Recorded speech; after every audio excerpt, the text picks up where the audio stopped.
Co-op mode, round 157. This is the official podcast of All About Video Games for Secret Friends Unite. And yes, Mark, I screwed that up. Don't worry. This is going to be a new year, 2025. We're going to do new things, do the intro different. Who knows? But I am so happy to be surrounded by lovely Canadians tonight. A Canadian and a man from the West Coast. We've got my Canadian, Mark Carabin, from the far lands of Atlantis, riding a sea serpent to make video game talk happen tonight. Yes, that is exactly right. I'm even wearing the most Canadian shirt that I own, which is the Log Driver's Waltz shirt. Anyone that grew up watching Canadian TV, CBC, should recognize this shirt from, I think, probably around 70s, 80s, maybe 90s included in there. I don't know if it made it past there, but Sean, you remember the Log Driver's Waltz? I do not. No, I was not born in the 70s. Nope, not even a little bit. Okay. No, show it to me again. Give me through the 90s. We were born in the same. Let me see that again. Let's have a look. Give me the nice T-shirt. Rerun? Yeah, no. Maybe reruns. No. It's a great shirt, but I don't. I can't lie. No. Okay. All right. I'm going to send you a video that's going to kickstart some jog your memory. One of those like in our heritage moments commercials. Yeah. Yes. Yeah. Very close by to that kind of vibe. So yeah, anyway, aside from shirts that are referencing ancient broadcasts, I'm good. A deep Canadian cut. I love it. Yes. Joined by Sean Capri, the fleet manager of Carpool Gaming. Sean, it's been too long. Almost exactly a year. How you doing, bud? I'm here. I'm like it's a trip around the sun. And I just like show up like a comet every once in a while. I come back around. It's like, oh yeah, he's here. And then I'll fly away and just listen from a distance and check in on you guys. And then when I'm here, I will maybe start a little bit of a trend here, Mark. I don't know if this is disturbing to you or not. Okay. But last week, the show started off with some hot takes on Star Wars. And like, what if that just became a thing? That all your guests came on and gave you their hot takes on Star Wars? Because I think that would be great. That would be fantastic. I would love it. Yeah, I think Dan's on to something. Mine. I think Dan was on to something last week, man. JJ, good old JJ, he was just doing his best, trying to wrap things up. The last, number 8, terrible. Absolutely horrendous. My hot take, though, is maybe counter to last week, or last episode, I should say. Prequel's not as bad as you might remember. Give him another shot. Prequels, I've come around on the prequels. Prequels have some merit. Kids make you do that. Kids make you come around on the prequels. No, my son. Episode 8 made me do that. The kids had nothing to do with it. Episode 8 did that. There's a new rock bottom. Okay. Yeah, I like episode 2. Sure, I'll take this. How's that, Mark? How's that for a start? That's a good one. I want to like clip that and just put it at the start of Holocron next week. There you go. That's clippable right there. Down. That's a good take. I'm down. Yeah. Like 2025 is going to be the year of hot Star Wars hot takes on Holocron Chronicles. On the video game show. No. Unprompted too. Don't ever ask anybody. Don't ever ask them for their Star Wars hot takes. Just hope that they listen. It just comes carry out. On their tradition. I bring it out. Mm-hmm. Yeah. I like that. I like that plan. Well, Sean, man, so much has changed, but I tell you, man, Carpool Gaming, you guys are always changing things up, always mixing up your rosters. You got some really strong talent on there right now, doing some amazing things. You do Child's Play every year. Oh my God, you do a great job with that. All of your donations have been amazing. You guys meet up in Rome, New York every year. So I cannot wait to hear more about it this year. Yeah, we're still trucking along. I feel like Carpool is sort of like my outward expression of my adult ADHD.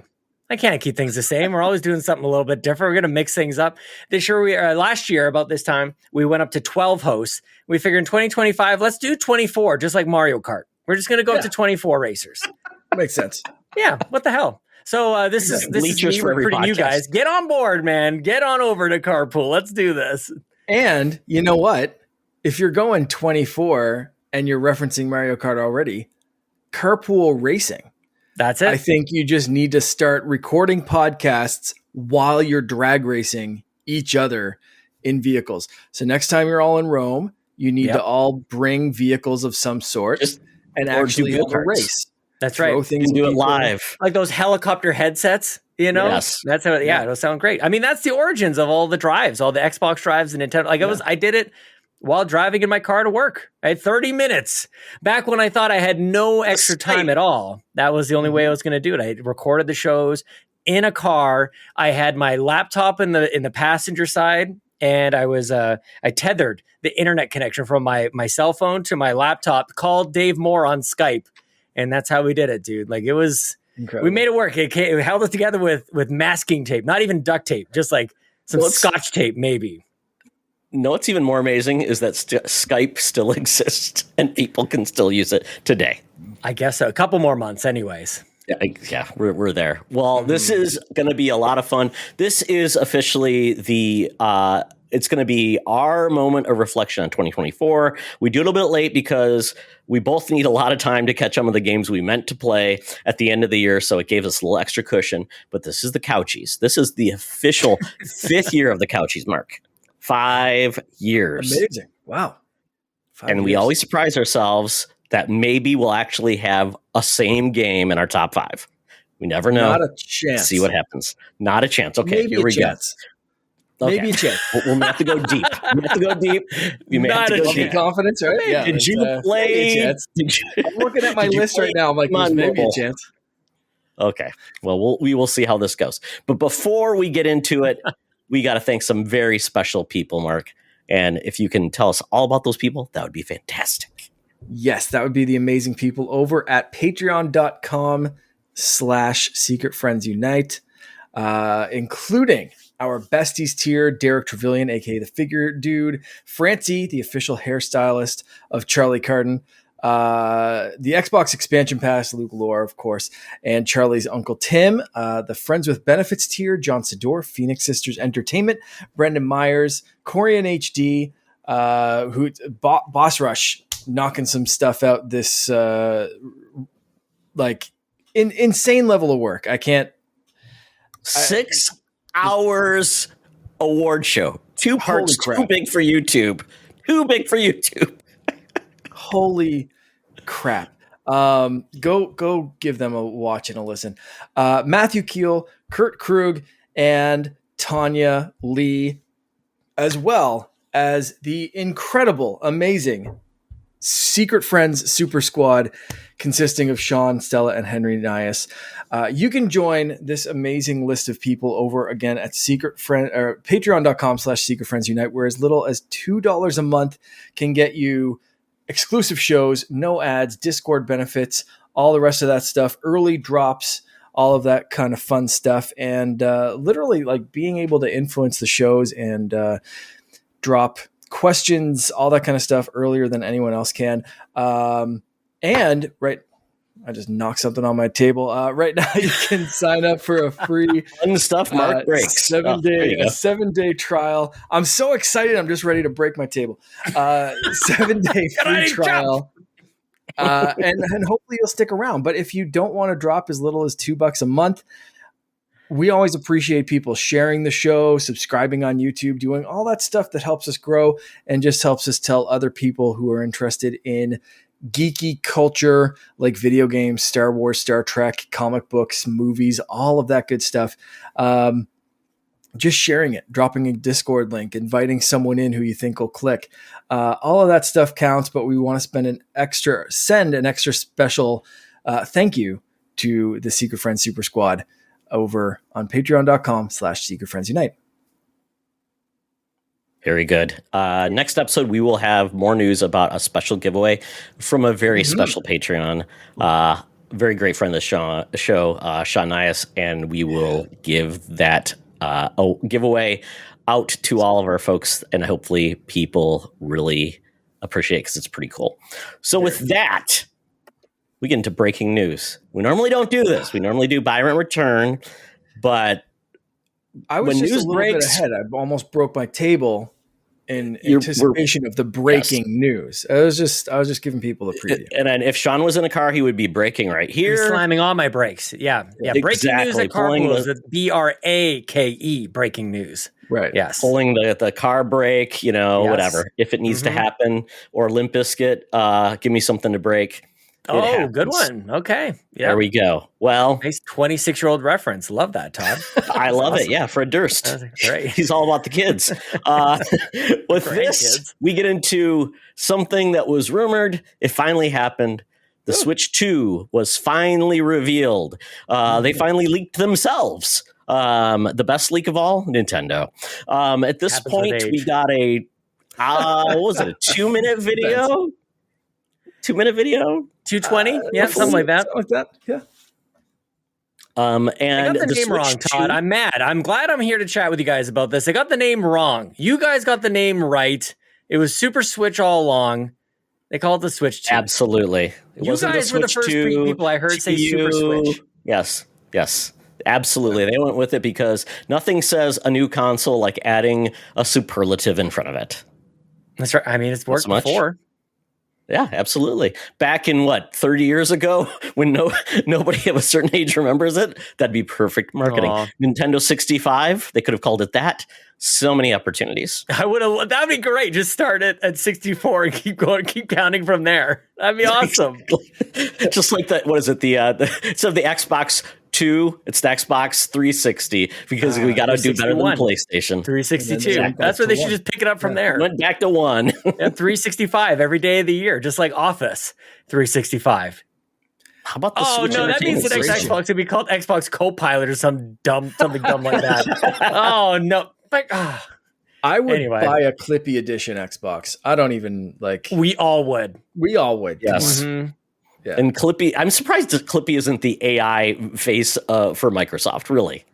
They went with Cortana. It was the wrong choice. Cortana, like, come on. Yeah, she didn't make All it. the way. No, she didn't. She went rampant. Yep. Nope. The other name that I heard that would have been really good was Son of a Switch, and then that'd be great. Son of a switch. I love it. So we got a video, and that video basically showed but didn't tell anything. It was really showing the differences in the physical nature of the Switch. At this point, it's got a bigger screen, bigger Joy-Cons. It doesn't snap. It claps together like you're clapping your hands. Switch 2, get the clap. Yes, or you're boxing your love kids' it. ears so they can't hear swear words. I don't know how it works. We are getting an extra USB port Yeah. for some reason. Interesting. It'll be interesting. We are getting the magnetic Joy-Cons that come together and pull apart. They went. This is like Nintendo Switch After Dark. It's like a little more mature. It's basically it's all black with some pretty highlights. And no, kids, your Joy-Cons will not work in this, so throw them away. Throw them in the garbage. And let's see, the kickstand is better. I don't know. Am I missing Then the anything OLED, else? you think it's better than the I was just going to say, no, it does not look better than the OLED Yeah. kickstand. The OLED It kickstand looks is great. like- yeah, it's fantastic. It's like Well, maybe they're getting sued by Microsoft because it looks just like the Surface. Maybe like we're going to get sued by Microsoft for that thing, and they said, yeah. Yeah, look at this. This kickstand is great Look at on this that. OLED. This That is fantastic. beautiful. The other one looks like some like 3D printed, Yeah. like, very flimsy. It's very thin, unless that thing's made of like Carbon the fiber. strongest material. It is. Yeah, nanotubes. It looks snap worthy. Well, it looks like a handle, so you can carry it like the GameCube. Yeah, that's not great. Oh yeah, that was awesome. Wait, you guys didn't use the handle? I shouldn't say that. What I do you feel think like of I'm the the only handle? one who hates on the GameCube. There's a lot of love for the GameCube out there. I It's not- love the There GameCube, is. but like Yeah. I don't want a very flimsy handle on my Switch 2. Okay. Beyond the kickstand. Mark and I were like so offended of you calling it better. We're like, absolutely not. You do not speak for us on this. That's What a is Todd wrong Oxford with opinion. you? Yes, my taste in kickstands is horrible. Hold it. Stop the presses. We did not approve this So message. are we just stopping at the Absolutely kickstand? not. They killed it. Horrible. Worst reveal ever. That's right. Wow, my goodness. So at this point, other than that, I'm trying to think of anything that really separates it apart. So basically, they didn't give any tech specs, so we have no clue. What's going to cost. All those things. We'll get to that in a second. We do have a new mystery button, which in all of the leaks, it said C. Do you think Nintendo was petty enough to take out the letter from the reveal, and when it gets officially revealed, the C will go back on? Yeah. 100%. Yeah. I love it. We still don't know what that button does. does. Ended that sentence at, do you think Nintendo is petty? And We're like, yes. Yes. Yeah. Mm-hmm. Yeah. Okay. 100%. Okay. We did get a dock. We didn't even see the back of the dock, so we don't even know like what's going on with that dock. Yep. They didn't swirl it around or anything, but they did sure show us a lot of those Joy-Cons. So the Joy-Cons, they got little buttons, they disconnect. And as I took pictures of it, there is an optical sensor on the bottom of the Switch. So Sean, if you got your Switch right there, hold up your Joy-Con and do a physical display. So right there between the little buttons, there is a mouse optical button, right? Or just like sensor right there. Yep. Something. This one just has the trackball. It has the ball inside. The older Switch. Okay, got it. Ball. That makes sense. Yeah, that makes sense. You got to clean it out. Yeah, exactly. It's gross. You got dirty balls. Yeah, nobody wants dirty balls. Yeah. So good they got laser technology in this next one. These balls are getting old, you know? They are. Balls and get the clap. Switch to. Can you imagine? Get the ball washer. Nintendo ball washer. Yeah. Or the alternative where you have like the ball on the outside and you kind of roll it around with your thumb. I don't remember what that was called. Ball? Yeah, the trackball. Yes, the trackball. Yeah. That'll be an alternative Joy-Con that we can buy. Of course, exactly. It'll be perfect for playing games like Centipede and Millipede. And Top Golf. Yeah, exactly. Just slam it. Yeah, and it flies away. Yes. But apparently it's inclined to actually be a mouse. So I don't know if has everybody then taken their Joy-Con off, held it sideways on the table, and felt like, how is this going to feel? Not yet. I don't think it's that bad. No, I don't think kind of like ergonomic. Terrible. It's like when you get like a mouse and you turn it on its side. It's like, my wrist doesn't break anymore. Yeah. Okay. They weren't being, even though they never outwardly said it, they weren't being subtle with that at all. Like the Joy-Con strap and them gliding across the table, even side by side, it looked like a little mouse with a tail and like the tail ears at one point.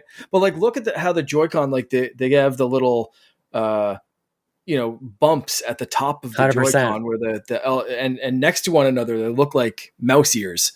As the two Joy-Con are going at one point. So like they weren't subtle with that at all. We are getting, new Mario Paint and whatever else you need. Civilization's going to be sick on this. And you have to think Microsoft is showing up for launch. And a shot at PC handhelds maybe that have not figured this out. Well, Legion Go, you've seen the Legion Go, right, Sean? Yes. One of the Joy-Cons off that comes and you put it on a little thing and has the optical sensor on the bottom. So it looks like a trigger. Yes. So it looks like a trigger. You do like this and you're doing like this. So it's almost like doing the old Wiimote pointer. And then like the optical mouse is kind of it's crazy. Well, it's actually kind of that's crazy. It's too bad nobody cares about that device. And nobody uses it. Okay. So Nintendo will show us how to do it and everybody will solve it. Yeah, everybody will do it. Yeah. So as of right now, that's the only thing we know. Now, somebody said they thought a cap goes on the bottom because they showed like an image. It almost looks like a cap goes on the bottom of the Joy-Con before it actually physically goes down to give it a little bit more surface area. Yeah, it was because right now, look at it, it's just like those two ledges. Yeah. So I'm guessing that's what will help. So yeah, because I guess that's where the tail would come from is that strap. So yeah, same as Switch. Like they've got those little add-on attachment things. Give it a little more girth, You got the straps on. Exactly. Mm-hmm. Exactly. The strap. Got the strap on. I didn't say nothing. No. I appreciate it clean over here. It's still. Speaking of which, who still has all their Joy-Con straps? I got those. Oh yeah. Minus the one that broke literally last week. The little adjuster came off of it. Oh dang. Finn was just being a little, he was like, look at this, up and down, up and down, up and down. And then the spring like shot across the room and it was like, uh-oh. I was like, buddy, we have 17 of those. Don't worry about it. Yeah. It's fine. So we have our Switch revealed. Then all we get is one game. Now, I was doing a check when the Switch 1 was revealed. I believe they showed 4 games in that like reveal, like that literally short 3-minute review. They showed Skyrim, a lot of Breath of the Wild, NBA. the new Mario, and then they showed Pikmin. No, they showed Splatoon, right? Splatoon, and they had an NBA. Yeah. They had a basketball game. Oh, that's right, basketball as well. Yep. Yeah. So they showed 5 games. Half of that was just to show it can play more modern games, and they were at a esport event. Yeah, that's what was I took away from that thing. Yeah, and a house party. Yeah, those games. Oh, Karen, we knew about everything other than Mario, though. I think, like, it wasn't revealed that Breath of the Wild was revealed. Breath of the Wild was definitely Skyrim would be out for E3? Ages. But Skyrim was surprising that it was found on Switch. It was surprising. Yeah, it was a surprise reveal that was going to be on a Nintendo system, but it was not like a new game announcement. It was just like, holy shit, this thing can run Skyrim. Wow, that's awesome. Yep. And it can run NBA, and it can, I guess that might be a new Splatoon game. So I guess Splatoon and Mario were like the big, like, whoa, is that a new game? Oh, wow. Yep. I wonder what the mechanics are going to be like. But they never, in that reveal, I don't think gave us like concrete details, but definitely showed off more, to your point, Todd, than this one, which was like, here's a single solitary game for which I know you two will be obvious. Like, yeah, you didn't think that was just Deluxe 8 coming back again, becoming like Deluxe 8 plus 3 times 2 is 4 and give me more money. But you knew it was a new Mario Kart when you looked at it. There was the new Donkey Kong model. Apparently there's 24 players because the lanes are wider. I guess the tires are skinnier. And apparently Mario's face kind of has some physics now. So if he jumps up, the face kind of gets a little longer. The car does a little bit more movement versus the static Mario from Deluxe. So what else? You guys tell me about it, because I know nothing about Mario Kart. It looks like a whole new stage. Yoshi's running a burger joint, cafe, like a diner, something or other, diner. I mean, aside from that, not a ton of new stuff. Looks like you said, some new kart models, some new, like, more cartoony looking animations. Donkey Kong was the big standout reveal for me. As soon as I saw him, I was like, that's a new Donkey Kong model. I was screenshotting the hell out of it, sending it to my brother, being like, it's a new Mario Kart. Like, are they going with 9 or are they making it 10 because we have the mobile version? Like, that was the big kind of discussion, right? Like, but yeah, it's 100%. And then people pointed out that you can see the starting spaces, and there's 24 of those. So looks like it's going to be a big party. Which is cool. I feel super like imperceptive after the video came out and people started doing like their freeze frame and their investigation and everything. And it's like, it became much more obvious. Like, now it's well after the fact. It's like, yeah, this is definitely a brand new Mario Kart. And for the first little while, I was like, I don't know what I'm looking at. Like, a lot of the characters kind of look the same. And after the investigation kind of has happened on the internet, it's become clear. I didn't notice the 24 spaces. I didn't notice Donkey Kong. I was like, and there's so many tracks, where there are 96 tracks on Mario Kart 8 Deluxe now. It's like, is this one of those? Like, I was really like, this is just how slow I am, you guys. Like, I was watching it in real time and I'm like, I still don't really know, I guess. Like, because the video up until that point was kind of more the same. Like, it was not a whole lot of exposition going on. They're just kind of checking off a box. But now that it's kind of happened, and the internet has done a good job of investigating this and pointing out what is now obvious, like, I'm so pumped about this. The idea of 24 racers on a track, even if the tracks were the same size, I would be in for it. But I think this does mean that the tracks are going to be wider at the very least. Maybe they're more expansive. Maybe there's an open world element to it. I don't know. But like, now it can just start getting crazy. Cool. Right, for a little while. Yeah, this is what Nintendo fans do. I feel like I'm activating the cycle of grief that happens, where we cross our arms, the thing is announced, and it's like, well, this sucks. And then I kind of allow myself to get a little bit hyped, and it's like, okay, well, maybe that looks kind of cool. I like the way the Donkey Kong looks. And then I start to think like, but then it could be like an open world thing, and maybe this is like a game as a service thing that we'll be playing for the rest of our lives. They'll just keep adding more stuff into it. Like, they go crazy, and then it gets released, and it's none of those things, and then I get angry again and buy it reluctantly. Don't worry. I know how they're going to drop this. It's going to be Mario Kart 10 will be a free-to-play game as long as you have NSO. they'll have season passes, and you'll get unlimited skins, but you can never own the game.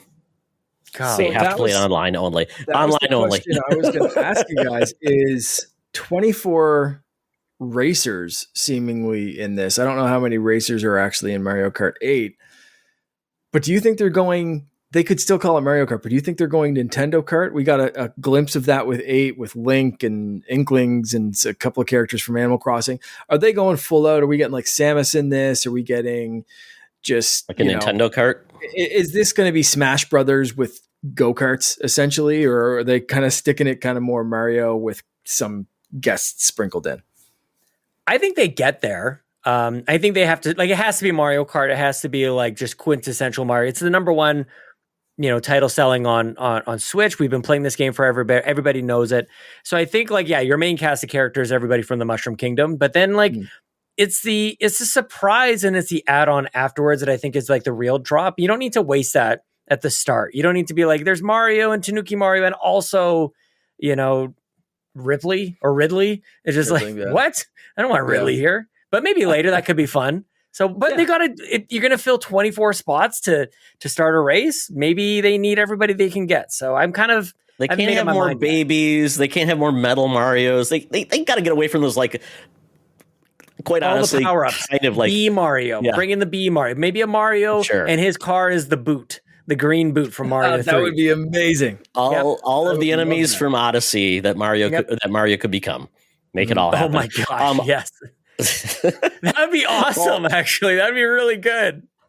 If it's going to be like Smash Brothers, it's just going to be Mario Kart X Fire Emblem. So it's just going to be all Fire Emblem characters. But like, what if one of the power-ups is Cappy and you just throw it at another character that'd be and you swap places with them or something like that? Or you become Yoshi and you can eat a car, like one of your guys, and shoot him out. Or sorry, Kirby. To Kirby, he becomes you. Like, one of his power-ups is just he absorbs you. What was that? See, when Kirby mouthful mode? We're doing it again, you guys. We're coming up with stuff they're absolutely not going to do. But it sounds like a fun idea, and we'll be disappointed, but we'll buy it anyways. I really wonder with the more cartoony animations, I'm wondering if we're going to see some destructive carts like we did in the movie. Yeah, I heard. I can't remember who said this, but there are. There's thoughts of like a Wonder Seed being right by the. I think all the Wonder levels. Yeah, that would be amazing. Maybe a little bit of an acid trip. And your cars turn into like animals, and you're riding like elephants instead. I mean, that's, as we're just dreaming things up here, that's kind of what I guess what I would want from Mario Kart is a little bit more of like Mario in it, like stuff from the Mario games. I don't know if that makes any sense, but yeah. No, speaking of, I don't know, breaking news as well. Mario Kart on Super Mario on the Nintendo Music app. I don't know if that means anything to you guys. Are you excited about that? Really?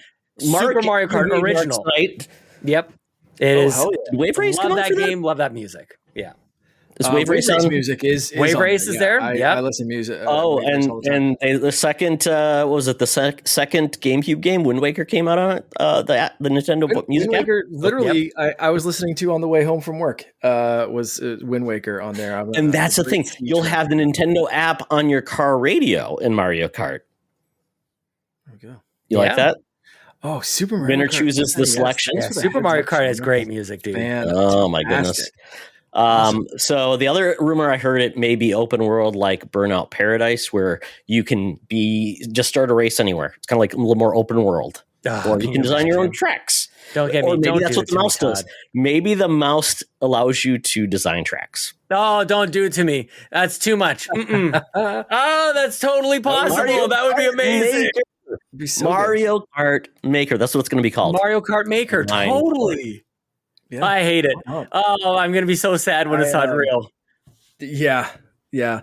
Even like going back to the Wonder Seeds and that kind of like, I mean, they already did that with a racing game back on the Wii with Excite Truck. Where essentially you could pick up a power up and it would, shift and morph the entire world.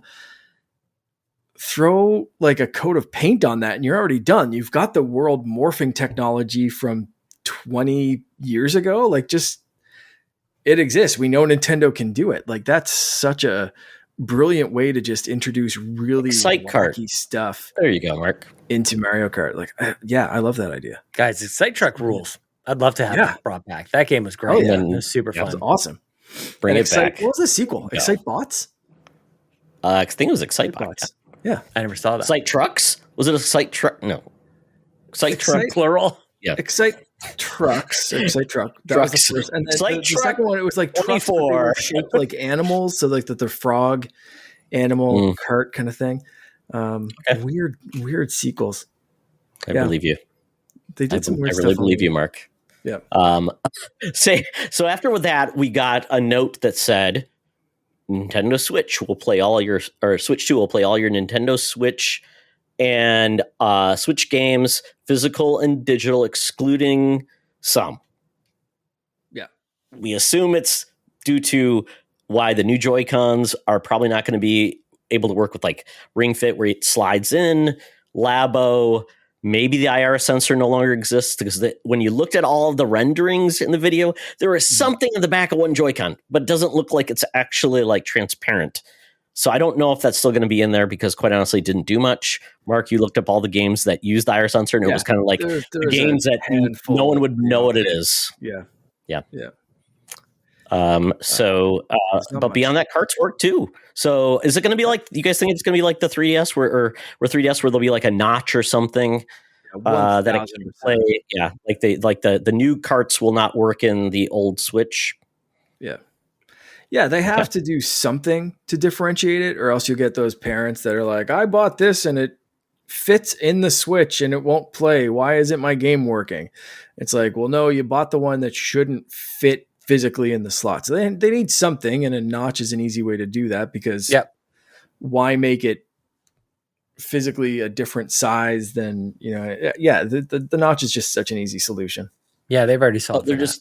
You can only tell by tasting the cart. The new cart tastes of ammonia. The old cart tasted of all dressed. Yeah, all dressed. Now we want your kids to eat the Switch carts so they can buy more. So that is, and then the last pieces we got that they said April 2nd, 2025. And I think some people thought from Europe, because they do the dates backwards, thought it was February 4th, 2025. So depending on how you see that. So they were confused. They thought it was a week later. But we are getting a event similar to what they did last time, where they had the Japanese event, which I don't know if this is going to be like that event, which was very weird. That was quite a bit, and they showed quite a lot, and they showed the price and told you when you could pre-order it. And that was 2 months later, I believe, after that initial reveal. And then the Switch was then revealed after that event to be launching March 3rd. On this, the only thing we know is after the April 2nd event is we will get live you can play the Nintendo Switch 2 at experiences across the world. They go from April all the way through May in parts of the world. Yeah. That's all we know. But they did that last time too. The first Switch was closer to 90 days. It was 86 days between that announcement trailer and the January 13th technical detail, launch date, price, breakdown, all that kind of shit. So 86 painstaking days for Sean and I to lose our mind on what the hell the Switch was. If you remember back that far. Sure do. So 86 days in this one, in between the Switch 2 announcement trailer that we just got on January 16th, there are 76 days between that and the next technical direct or whatever it's going to be on April 2nd. So very, very similar timescales between announcement and please stay tuned for more details. After the January 13th technical details for the Switch 1, it was 48 days until launch. They wasted no time getting that thing out for March 3rd, 2017. So if they follow a similar 50-ish days, the launch week will be May 19th to the 23rd. Usually you can count on like a Tuesday, maybe a Friday drop. So you're looking at like May 23rd for a potential release date, if and only if they're actually sticking to a similar kind of thing. And the reason I'm thinking that is because, one, those two trailer announcement dates and the detail dates are pretty darn close, but also Nintendo's playing it safe with this. They're not doing anything super Nintendo-y with this, and I think that's a good call. But they're not Wii U-ing this. They're calling it Switch 2. It's a continuation. They started this trailer off with a Switch, and they just showed it's bigger, it's better, it's more mature, it's upgraded for the time. It looks a little less like a toy because electronics are becoming just in everything. Whereas 8 years ago, it was kind of more toy Nintendo-ish, and you could get away with things like a 3DS and all plastic things. Now, if you release something in plastic, it better look like this, like a little plastic thing from Ambernick that costs $50. So I think they're playing it safe, and I think they're following probably a very similar playbook for the launch of this because they want it to be a success like Switch 1. So they're just, hey, what worked last time? This? Okay, let's do that. Mm-hmm. For better or for worse, we'll see how that plays out. But I think Nintendo as a company can be very traditional and stuck in their ways. And if they know that something, or they think that something works, they're going to just say, well, let's duplicate that maybe this time, instead of being the weirdest company ever with something like the Wii U. Man, it must get in their craw. They're like, man, we had to number our console like that dirty dog Sony. But it's been so long, no one will remember Sony did it. They won't even remember a PlayStation 2. But we'll see. So, gents, we got a couple questions that we can all answer, and then we'll get to a special segment where you guys get to ask your questions from a local expert, a diviner of the ethers from the Nintendo Elder Gods, to answer all your Switch questions, and that is Todd Stradamus. Before we do that, Eric from the Nerd Chat Discord says, first Xbox Studio game to launch on Switch 2 is Sea of Thieves. Oh, that is a good one. Oh, good snap. guess. I love good that. Good guess. Yeah, like something that already is kind of cross-platform. Yeah. Right? They've launched a bunch of stuff. Multiplayer, feels unique, very friendly.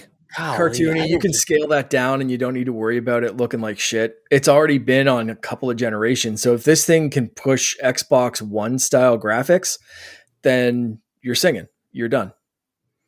File, save as, switch to. Wow. Release. Yeah, exactly. That's how that works. Yeah, for sure. Add in mouse control, keyboard and mouse controls. I don't know if I can come up with a better answer than that. I know that rumors are talking about a Halo remaster and all this other kind of stuff. I mean, just for the fact of like Rare coming back to Nintendo, like that's kind of the story to be. That's why that really is striking me as like, holy crap, that'd make a ton of sense. I kind of just want to agree with you, Mark, to be honest with you. Like, I think that's a good one. You take that one, Todd. You just kind of took my backup one, which was going to be like Age of Empires or Age of Mythology, which just dropped on Xbox not that long ago. Yeah, RTS with the mouse controls. They have mouse controls on this. I could really see them do an Age of Mythology remix or whatever the hell that one's called. And Heroes Tactics on Switch. Yeah. No, I'd say they'd go with a newer game.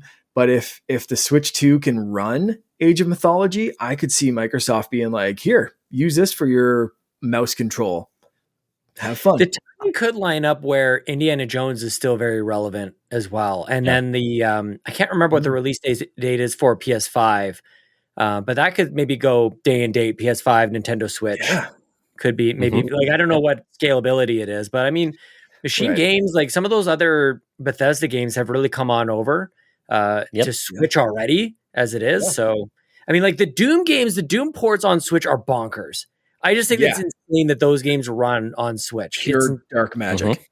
Yeah. So maybe, I mean, again, I actually haven't personally played Indiana Jones, so I'm not sure if I'm just talking out of my butt here. But machine games, they're magicians over there. I feel like somehow, and again, I don't know anything about the Switch and its capabilities. So this a bit of a blind stab at what works. But again, that's why Sea of Thieves, it makes sense. I could absolutely see it. That would be great.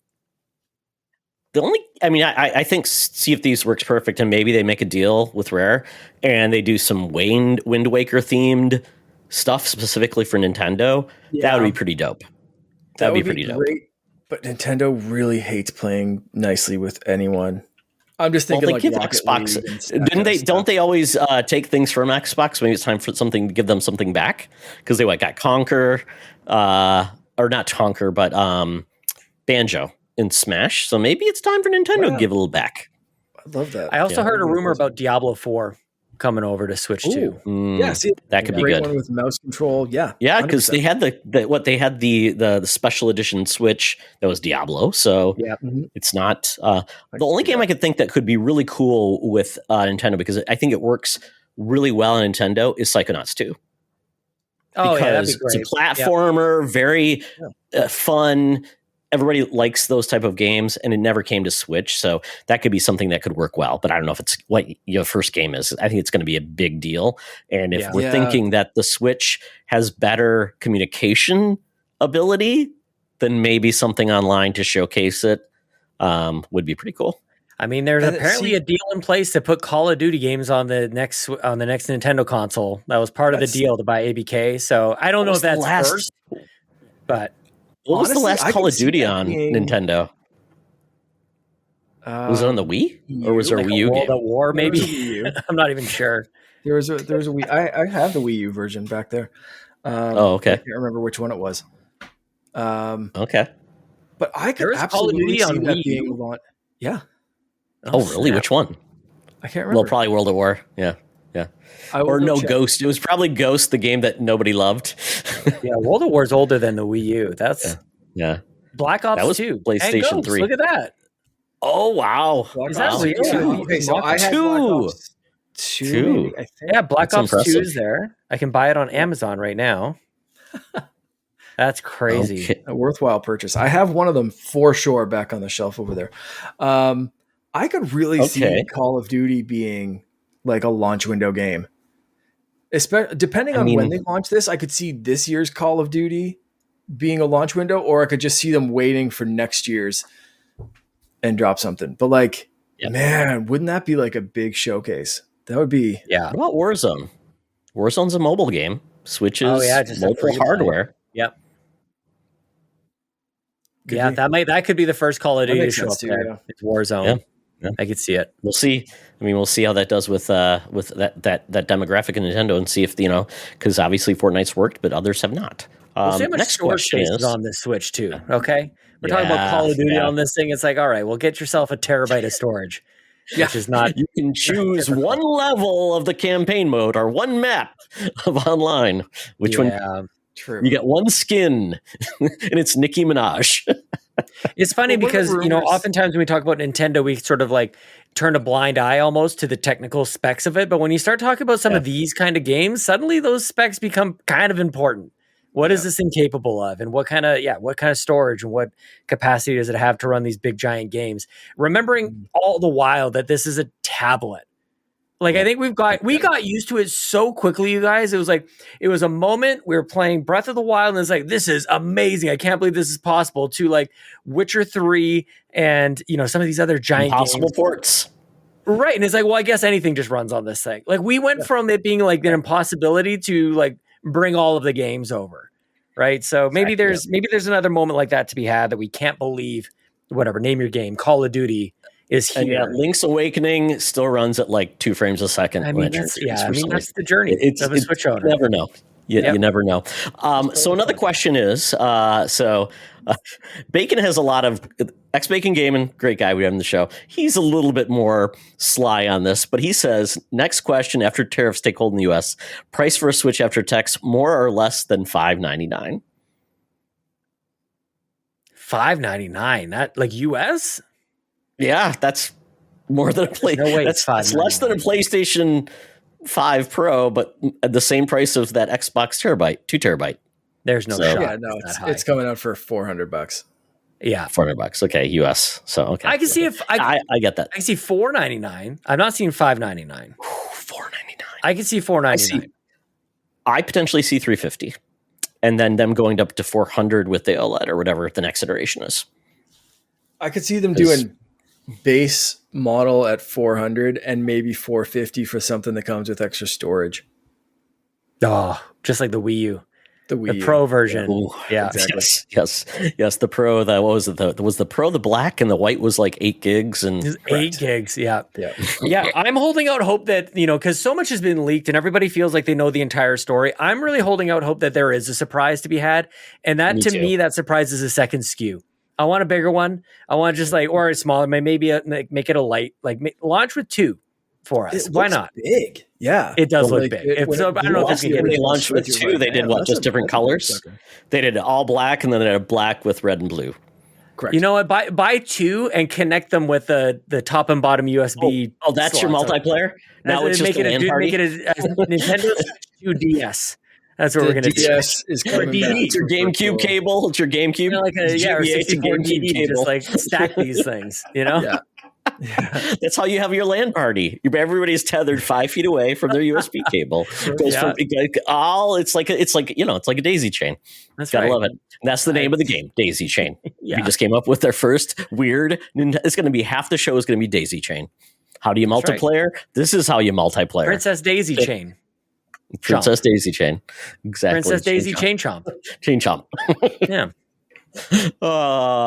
Next question. Eric says, given the following, current high-end portable gaming device segment is dominated by Steam Deck. The Switch is on paper to be more powerful. The Steam Deck, which will have much more in-demand exclusives, and the benefit of also being sold at retail and also advertised. And if reports are true, a lot of the games on Steam will actually be able to be ported because of that Steam verification model. How much of a disruptor could the Switch 2 be in that segment? Meaning, I no longer want a Switch. I no longer want a Steam Deck. I no longer want a ROG Ally. I'll just get a Switch 2. Like a 2%. I think it's different crowds. That's it? I think it's different crowds. Look at the Steam Deck sales. Like, it's a small segment already compared to the Switch.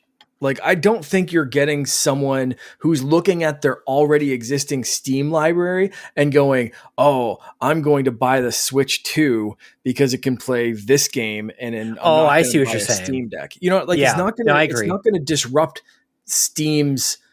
Like, that's a whole different segment. They might look similar, they might be similar style devices, but it's like I genuinely don't think it's going to have a massive interruption on like Steam Deck sales, because Steam Deck are for Steam nerds. It's not a big segment of like the general population who's going out to buy like Mario Kart and whatever. Like, Yeah. if Steam you're Deck gonna buy a isn't Steam Deck, you're gonna buy a Steam Deck. Yeah. Whereas Nintendo, like the Switch that's the only one. The thing I was sort of like reacting to is like, could almost embarrass these handhelds a little bit to a certain degree, because like if it sells even close to or even half of what the Switch 1 has done, it'd be really interesting to see those numbers kind of stack side by side, where you go, Switch 2 has sold 50 million units. Like, it's just this massive ecosystem. And then like, I don't know what the numbers are on Switch, or on Steam Deck, but to your point, like, yeah, it's not going to be even. What I'm going to be surprised to see and be very interested to look into is, because there's so many more, I assume there's going to be more Nintendo Switch 2s out there. The effort to optimize for that platform, I think, is going to be more worth the squeeze than what is currently being put into optimizing for the Steam Deck. And so, power is going to be a little bit different, but like, it is amazing what happens when you've got 20, 30, 50 million of these units. I think that's how you get Witcher 3. That's how you get Doom. That's how you get some of these crazy ports going, because how do you ignore that, that customer base that doesn't really exist in the Steam Deck? And so, a lot of people are coming into this going, Nintendo's got to enter into this marketplace that is now dominated by PC handhelds. I want to see numbers. Like, I don't know that any of us. I've got some right here. Oh, you got it. Research See firm them. Omdia reported that the Steam Deck sold 1.62 million units in 2022. Report estimated the Steam Deck would pass 3 million units sold since launch sometime in 2023. And Valve stated in November of 23 that they sold multiple million units of Steam Deck. So we don't have 2024 data, but if that thing has crossed $7 million, I'll eat my shirt, or 7 million Units. sales. I'll eat my shirt. Like, you know what I mean? Like, so it might get to Wii U numbers after 5 years. Right, that's what I mean. Like we're talking Yeah. Vita numbers, which is nothing to sneeze at. And this isn't the only way to play. My Steam brother games. has a Steam Deck, and it is fantastic. Yep. I love the thing. Yep. It's cool, but it's not the Switch. It's not the Switch 2. Nobody who's buying a Steam Deck gives two flying rats patooties about what the Switch 2 has. Like, it's not going to interrupt the segment. You might buy both. Yeah. You might pick and choose different things to play, but there's still going to be some what was it? The Wii 60? It was the Wii 60. You wanted the Nintendo console, and you got the big boy games. Yeah, maybe do that. Like, there's still going to be some weird, obscure stuff on Steam Deck that you're just never going to find on Switch. And the same thing for Switch. You're not going to find Mario Kart on a Steam Deck. So if you're going to buy it, you're going to buy it. I think it may deter people from getting a Steam Deck. Because it'll be like, well, now Nintendo's got some actual big boy games now that run a lot better. I can play Call of Duty now on my Switch. I can play maybe Baldur's Gate 3, maybe these games where the only way you could do that really portably was by getting a Steam Deck. So I think this is going to be great for competition in that space. I think if games get optimized for Switch, guess what? They'll probably get optimized to burn better on the Steam Deck. So I think it's a good, a good happy medium, because there's certain things that will never come to Nintendo. So maybe you do that. Maybe you like a handheld environment better, and then it's an easier way to get into PC gaming and cheaper than it is to get build a beefy rig and do things like that. So I think it's a win-win. I think it will raise all boats. Is that what it is? Yeah, and maybe they can people can stop blaming the Series S for holding gaming back. That'll be the It'll be based on the Switch 2. It'll be the Switch 2 will now be the great. It's like we're going to program everything to the Switch 2. Hopefully your game looks better on the PS5 now. I don't know. It'll be the best thing that ever happened to Series S. Exactly. And when I say that, I am saying that assuming that is including the next generation of Steam Deck. I'm not because I don't think, when they release a new Steam Deck that is more powerful than a Switch 2, again, I think the people that are going to buy it are the people that are going to buy it. Like, I don't see a massive overlap in those two segments, even though it's a similar looking device. Being in a lot of different Discords now and talking to different people, I have seen people that normally are not like they're anti-PC. Steam Deck has pushed them over the edge. And it's been like, that 100%. Has been my gateway entry to PC, because it's affordable. It's like you can get a Steam Deck for under like $400 now, because they typically go on clearance to get those, and it can dock, be it PC, do whatever you want it to do. ROG Ally often goes on sale for under $500. And to me, it's people have wanted a handheld device, but they want something other than Nintendo sometimes. So I think it's a happy medium, and it will get better. Microsoft has already said they are going to do so much more to make handheld gaming for PC and devices better.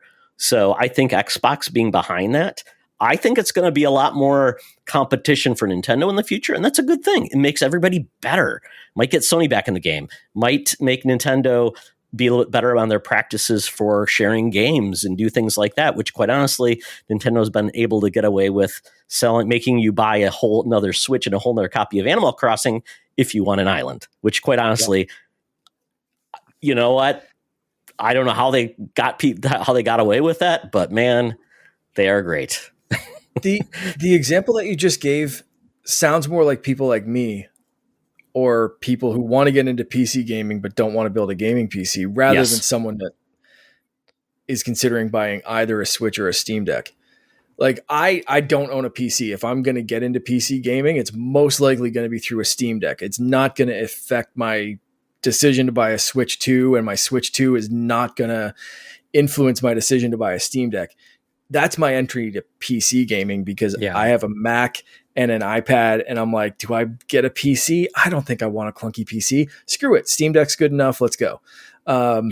Very different product categories. And my entrance isn't like, oh, good, it's handheld gaming. My entrance is like, cool, cheap barrier to entry for PC gaming. Yeah. Switch ain't that. No, there's going to be people that don't care about Nintendo properties at all, and it's like, well, why would I get something that's underpowered, doesn't play the games I see advertised on TV, like EA games? And that's another thing where it's like, so I think there's a case for everybody, because if everybody had to play Nintendo, more than 13 million people would have bought the Wii U. So I think it becomes what works well. And I'm glad that handhelds are coming back, and it's not just Nintendo playing that space. I think it's a good thing, because who knew the Portal would be a selling device? Everybody laughed at the Portal, but apparently it's always out of stock and selling well. So who knows? So, gentlemen, now it's time for your questions to be answered on the Switch. These are your time to shine, and you're going to have to ask a man who knows all, sees all, but only can answer yes/no questions, and that is Todd Stradamus. So you have 5 questions. Wait, is that Todd Stradamus or Fred Durst? What is it? Red hat to the back? Because Inside Out, it's wickety wickety wickety whack. No, that's moving on. I got my reference. That's crisscross. So now you each get 5 yes/no questions about the Switch 2, and I guarantee an answer with a yes/no question. Okay. Sean, start us off. Todd Stradamus, please tell us, enlighten us. Will the Switch 2 launch day and date with the new Mario Kart game?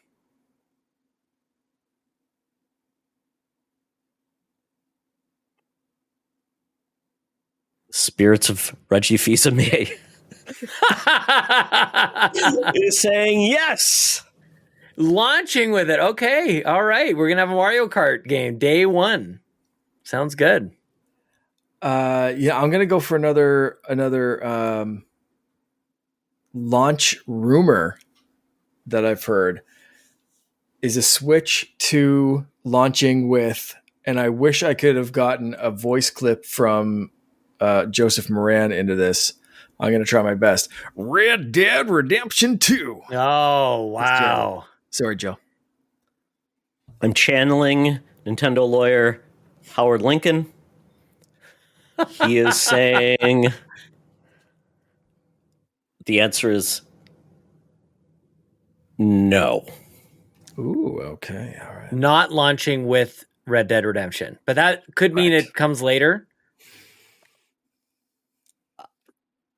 Yes, no, Sean. Yeah.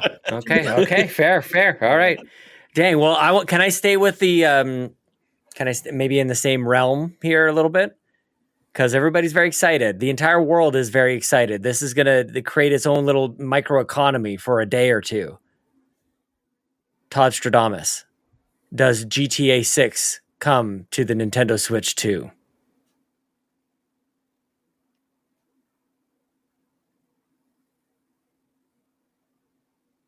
Yoshi says no. Okay. Yeah, they don't need them. Like, not at all. Okay. Wow. Never. That's interesting. amazing. Okay. Amazing. Okay. Will the Switch 2 have apps such as Disney Plus, Netflix, streaming apps and stuff that you would usually get on a tablet? Will the Switch 2 have streaming apps? You can toss music apps in there as well if you want to. Like the Nintendo Music app. Put that sucker on the Nintendo Switch too. Why is that not on a tablet?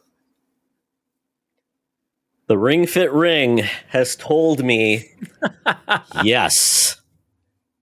Wow. Okay, this is getting exciting. All right. Todd Stradamus, please tell me this. After decades and generations of having absolutely no functionality of the sort, will the Nintendo Switch 2 feature Nintendo voice chat? Can you voice chat with friends? The IGN podcast? No, that'd be great. That's just starting out. Yeah. I still have apps. It might have a podcast app. It might have a podcast app. That'd be amazing. That's the only podcast that's on it. That reminds me. I need to try and get Nintendo Drive on the Nintendo Switch. That's right. That's right. Yeah. Yep. So are you saying, so please restate your question? Okay. Will you be able to chat with friends on the Nintendo Switch 2? If Mark and I are friends on the Switch, we're friends right now. Right now, all we can do is see what each other are playing. And that's basically it. Tom Nook has said yes. Okay, Ooh, all right. okay. I Very like it. exciting. Well, I'm sure nobody will abuse that at all. It's going to go No, great. definitely not. Yep. It's all in similar, or it's all in animal talking. They'll take it away. You can't automatically translate it. You're talking normally and it just comes through like. Yeah. different filters. You can turn on the Pikmin filter. Oh, that'd be great. Anybody talks weird, the what is it? The banjo. Yeah. Yep. Oh, that'd be That'd good. be amazing. Or original Star Fox. DLC filters. Yeah. Yes. Yeah. Love boo. I It's kind of definitely need that to be it's the monkey's paw of things, you know. I would genuinely love that so much. Like, I can't even express how much. Like, everyone else's voices coming in as gibberish. That would be so good for like 40 seconds. Yes. Todd Stradamus, is the C button going to be used to switch the screen quickly and easily in Nintendo Switch 2 online services, DS, and 3DS modes?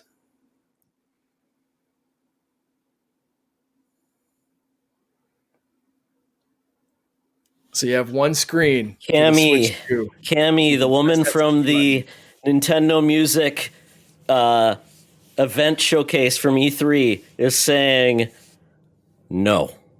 Ooh, What's her name, Cammy? I don't know. I thought you were talking about Street Fighter for a second. That's Cammy from Street Fighter on the SNES has said yes. Exactly. Yes, exactly. Yeah, perfect. Okay.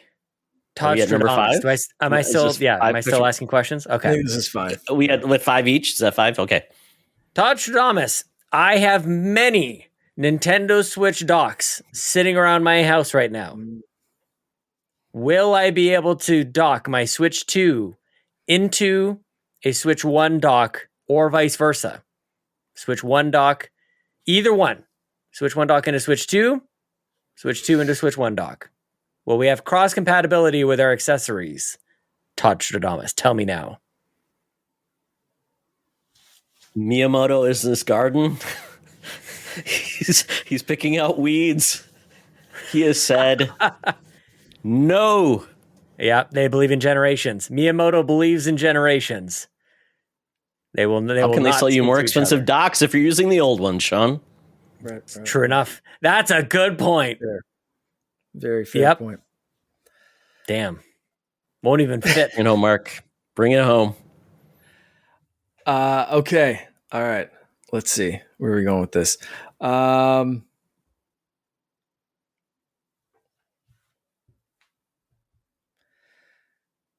Stradamus, is the other USB port on top of the Switch 2 going to be used for external wireless accessories with a little dongle, such as a USB mouse? I'm seeing in the clouds the ghost of Ravi Drums working at a Subway, and he has said, "Yes, Mark." Ooh, all right. The real reason that's there, by the way, spirits have gone away. The spirits have gone away. Oh, the ghosts of Nintendo's have left. I have to turn my hat frontwards. welcome back. Oh, Welcome back. I feel like a relief has left my body. There's not a lot of mystery, by the way, about the USB on top. Anybody who's ever played tabletop mode knows why. There must be a USB on the top. You got to be able to power that sucker on top. It's like the Dreamcast cable that went in the bottom for some reason. Why? Yeah, or like the Apple mouse. Yeah. I'm even playing handheld mode. Like having that thing in your lap while it's charging and a cable kind of like coming down into your stomach or between your legs. The top makes way more sense than the bottom. It's only the dock that makes use of the bottom. Yeah. Makes a lot of sense. Or maybe it's just like, you like to switch your dock upside down. Do it your way. Get it free. It switches it up. Yeah.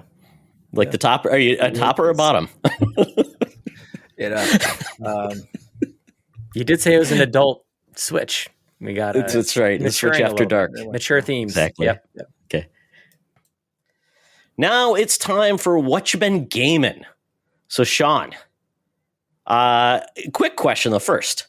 Last year when you came and saw us, you said you are not buying any games. You are just playing games that are given to you or in subscription services. Did you succeed?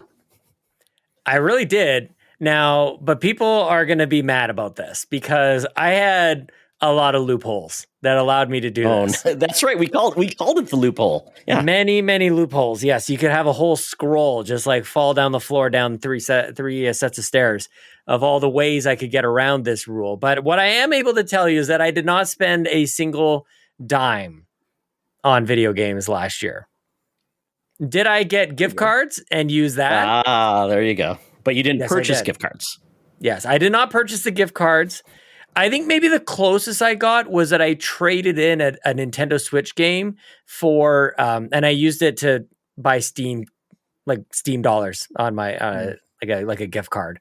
Okay. So I went to EB Games or GameStop or whatever, and I got $30 for a game on Switch. I think it was called Colors Live. I don't know if nobody's ever heard of it. Yeah, wasn't playing it. Got $30 for it. Put it onto Steam. And then actually, for the most part, I think I used that to gift games to other people, to be honest with you. Okay. But yeah, I went the whole year. Again, we get a lot of, we're very fortunate. We get some codes from like Ubisoft and others. Got to review Hellblade 2 last year from Xbox, which was really good. And then, I was gifted a few games throughout the year. It was a bit of a journey. But yeah, I am now able to purchase games in 2025. In fact, on January 1st, I purchased my first game in 365 days. And that game was Warcraft 2 Remastered, folks. Of course. That's what you didn't already own that game. Yeah, not twice. Not 10 times over. Yeah, okay. Well, it's remastered. Like the remaster is pretty new. So yeah. One of my favorite games of all time. You can buy it again on the Nintendo Switch 2 with mouse support. Oh, hell yeah. Why isn't it in Game Pass though? Like, can we talk? I mean, nobody cares about Warcraft 2 is what I've come to learn, but that's sucker should be in Game Pass, and it isn't. It's kind of gone under the radar that like technically Microsoft has released a game brand new that didn't go into Game Pass. It didn't go into PC Game Pass at all. No. So this is really my first chance to bitch about that. So there you go. Yeah, you got to get that BattleNet integration with Game Pass. Come on, dude. Yeah, it's not there. Yeah, and Mark is having this realization right now. He's like, "Oh, son of a bitch! We all missed it. None of us got mad about it. We got screwed. We got screwed. Mm-hmm. Yeah, nobody PC cares. Game Pass Zug zug. It's just kind of yes, my lord. None of those sounds will be coming out of your Switch anytime soon. I love that. Used to do that. Yep. Okay, Sean. Switch been gaming. Well, I'll get to this maybe in the Couchies, but there's a reason I'm playing PC a little bit more these days, which is very exciting for me. And again, first week of January, I kind of did this thing. I went through all the games that I own or have access to, which is many. Probably, I think I started with a list of like 90 games, you guys, of games that I actually have. Wait. What are you using? Are you using GOG, like GOG Galaxy, which is great for tracking everything you own everywhere? Good Steam, question. That would make sense. Amazon, PlayStation, Xbox. No? No. I'm using what's called Google Sheets. No. I am making the list on my own. Yeah, I made a list. I went through my Nintendo, my Switch libraries, my PC libraries, my Xbox, my PS5, all the stuff, and I just kind of like gathered it all up. This is kind of what started it last year. I'm like, why do I need to buy any games? I don't need to. I've got all these games I've purchased and collected over the years, and especially this time last year, I was looking down the release schedule. I'm like, there's not really a whole lot. Maybe I can pull this off. This year looks pretty good. This year already, I'm pretty excited about. But I still have my co-host on the Xbox Drive, Bowser, has said I need another game like I need another hole in the head, and so that pops up in my head like anytime I get tempted and fall back into my old ways of just collecting games for the sake of it. I don't really need more games, so I've still got pretty enormous backlog. Yeah, I can save my money. Put my kids through college or something like that. Probably be responsible about it. Yeah. The good news is I got us out of debt. We have no consumer debt anymore. So it's kind of like part of like an overall. That is amazing. I joke about it, like, make the content about it, but it was part of an overall kind of thing. And you have universal health care, so that's a bonus right there. Totally. I just go to see the doctor and say, hey. And he's like, hey, how are you? Like, I'm feeling great. He's like, why are you here? I'll see you later. That's it. That's what we do in Canada. Can you remove something? You don't have anything to remove. Just remove my toe. Oh, God. Oh, no. I just asked him to. Medically assisted high five. Just all right. Thanks, Doc. See you next time. I just go for where he tells me to turn to the side and cough. Yeah. For free. He said laughter is the best medicine. Make me. Exactly. Yep. Mark, that guy in that costume. Here. Yep. So what you been playing, Sean? Oh, right. That's what you asked me. What have I been playing? I just rolled credits on one of my favorite games of all time, Half-Life 2, which I haven't played since it was on the orange box on the 360, actually. Big fan. That's the first way you played it? Okay. Yeah, this is the first time on PC that I played it, and I'm an old school keyboard and mouse, WASD, and inverted mouse controls. Even this is just because back in the day, you played X-Wing and TIE Fighter with a mouse somehow, or at least I did anyway. So that's where we learned all the inverted controls, and it locked in at the DNA level. I've been rewired. I can't play Wind Waker because it doesn't have inverted controls. So I was I think Half-Life, the original Half-Life came out in something like 1998, peak Sean Capri PC gaming Came time. with Windows 95. It was like that Windows 95 and Half-Life 1 were buddies. Beautiful. It was a great time. So my heritage, my background in gaming really is linked to the first Half-Life quite a lot. But everybody knows Half-Life 2 is a seminal game. Played it back in the day on 360 and really enjoyed it. And for whatever reason, I don't even know how it ended up coming up. Maybe I think it was Donnie Reese started playing it. He's on PSVG, and he's like, I just discovered Half-Life 2 for the first time. I'm like, oh, I love Half-Life 2. And I want to be doing this more often. Like when people are playing a game, I want to like jump in and try to experience it kind of at the same time. So I started playing it, and I totally forgot how masterful this game is, you guys. So good. And it's one of those things that's 20 some odd years old. At this point, I think it was 2004 this game came out, so it's 21 years old. Just before Logan was amount born. Of time. Holy cow. It's 1 year older than my son. It's insane. It's older than Mark, I think. Yeah. Mark's just 21 years old, just a babe over here. Exactly. Yeah, man. Like it's really, really special. It's a completely seamless shot. From the beginning to the end, it's one adventure. And that is crazy that the pacing is as good as it is, that going from like one area to the next makes as much sense. Like you think about all the different scenarios that you see in that game, it is bonkers. And they introduce great characters, and I don't know, man, I could go on about Half-Life 2. So good. Really glad Did you play the RTX version, Sean? I almost never like ray tracing. So the RTX version, essentially, it's a remaster of Half-Life 2. I did the remaster. I did Black amazing. Mesa. It's free. This is like a free update based on RTX, like GeForce graphics technology, and it looks amazing. It's possible. I did play like there was some sort of anniversary update or something, and maybe that's what I was. I'm not even. It was just on Steam that I had it before, and that's maybe part of it. Maybe there's some updates that enhanced in a way that I wasn't looking at the original versus this one, but the way that you as the player initiate conversations and actions happening in the world around you, just remarkable, man. It reminds me of BioShock in a way, like the way that the whole world kind of like interacts with you as a silent protagonist. I just have people need to go study that and relearn how much better games were back then, maybe in a certain way. Like this was really good. But we also had a lot of shooters back then too. We've sort of like steered away from narrative driven games. We've steered away from single player. We've steered away from shooters for sure. So maybe just on all those things considered, it's possible that I just needed a little bit of a refresher, something that seems like it was new, but it's old. Maybe what's old is new again. So Half-Life 2. I will say though, the Wolfenstein games for Machine Games are an amazing narrative experience for a first-person shooter. And that's why I think they resonate with people so much, because it's like that's the most recent example, maybe. Probably. Oh yeah, no, I've seen this link. Half-Life 2 RTX. I do not have this. Ooh, requires you own Half-Life 2. It's coming soon, and it looks amazing. I mean, it makes it look like a brand new game. Holy crap!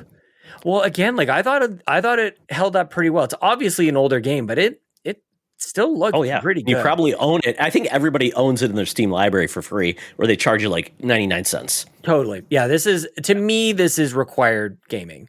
And that's sort of been, I don't want to speak entirely for him, but I loved hearing Donnie talk about this over on PSVG, where he's like, almost want to go back to my previous, where he's saying he would want to go back and revise some of his statements he's made in commenting in the video game industry. Cause it's like all these things that we celebrate in games as being new and innovative, Half-Life 2 did in 2004.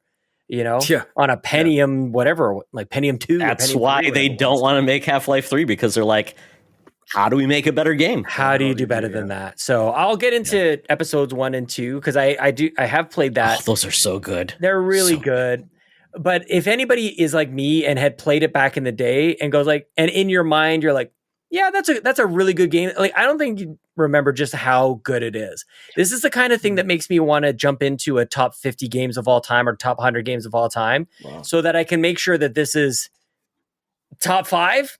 Maybe it is spectacular. Just an absolute masterpiece. Yeah. Perfect. Awesome. Love it. And I still need to play Half-Life Alyx on my Quest. I just got the Quest 3S, so I will be doing that because I heard that is essentially a continuation of Half-Life. So I'm like, I'm in. Yes. Closest we have to Half-Life 3. So there you go. What's next, Sean?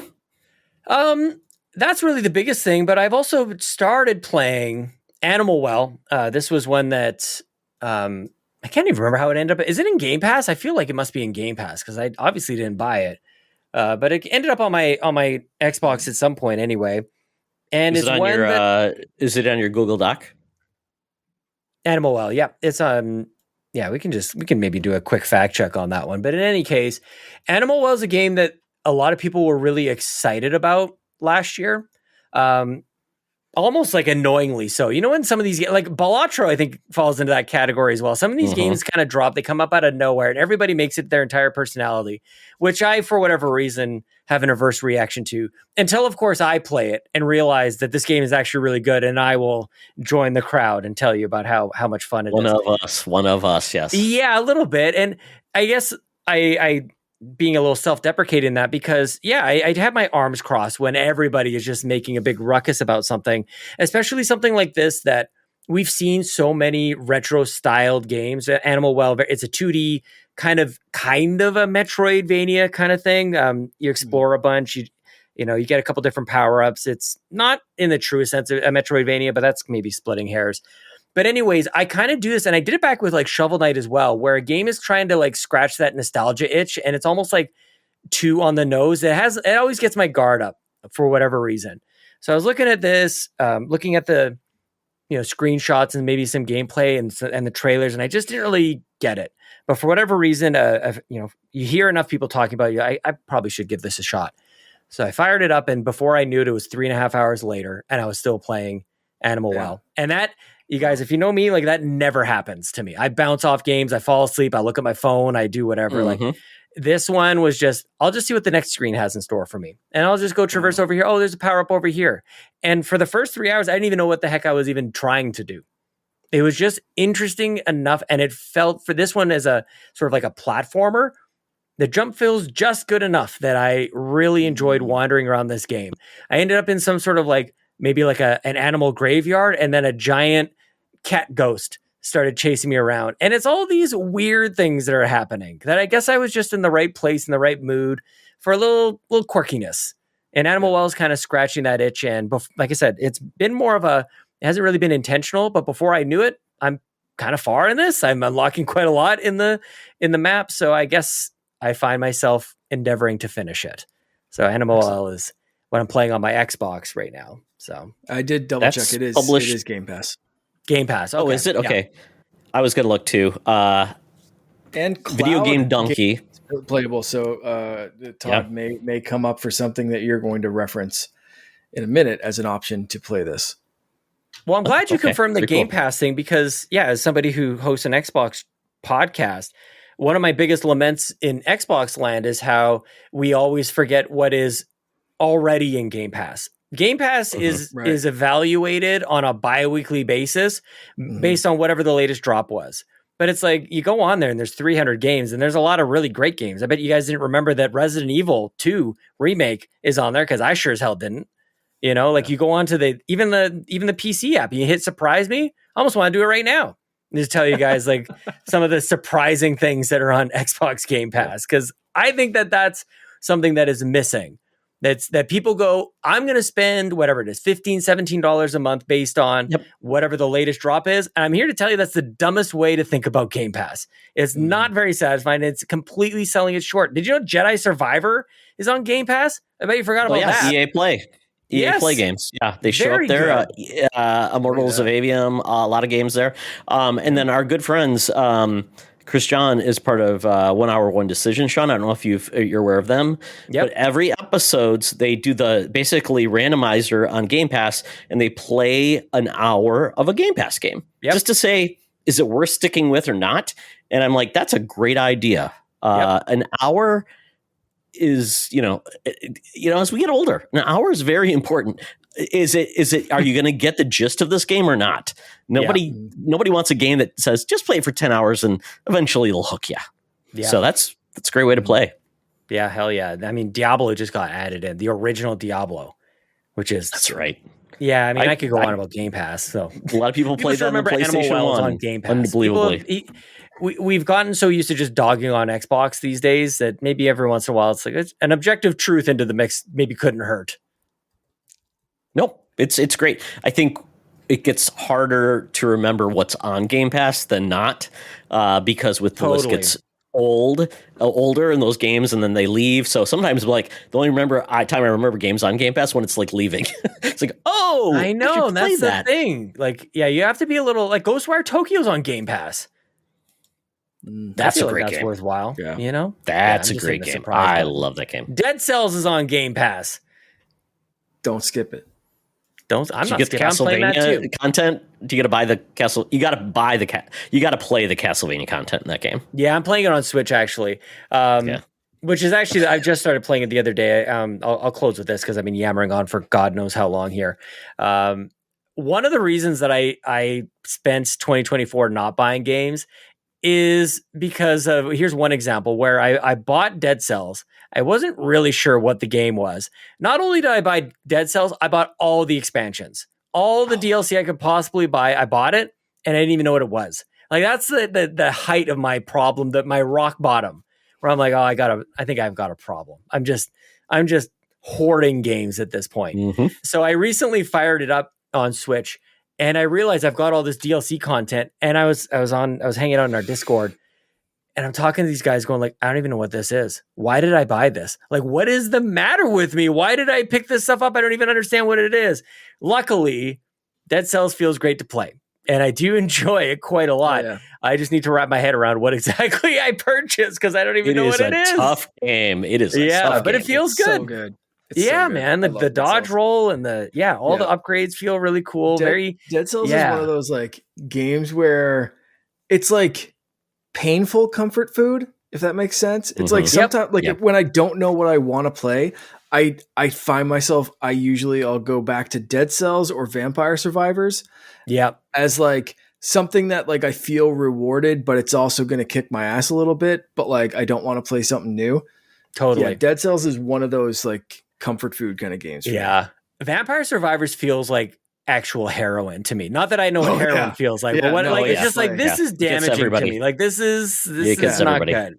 Yeah. Every screen of that game, you can tell the guy used to develop stuff for casinos. Like, is that real? Like he really did? No, the developer, used to build casino games, and he was really good at it. Oh yeah, you get the scrolling like it's every it's single when the treasure chests come up. Yeah, totally makes sense. Yeah. So that's what I've been playing, man. Finish up Half-Life 2.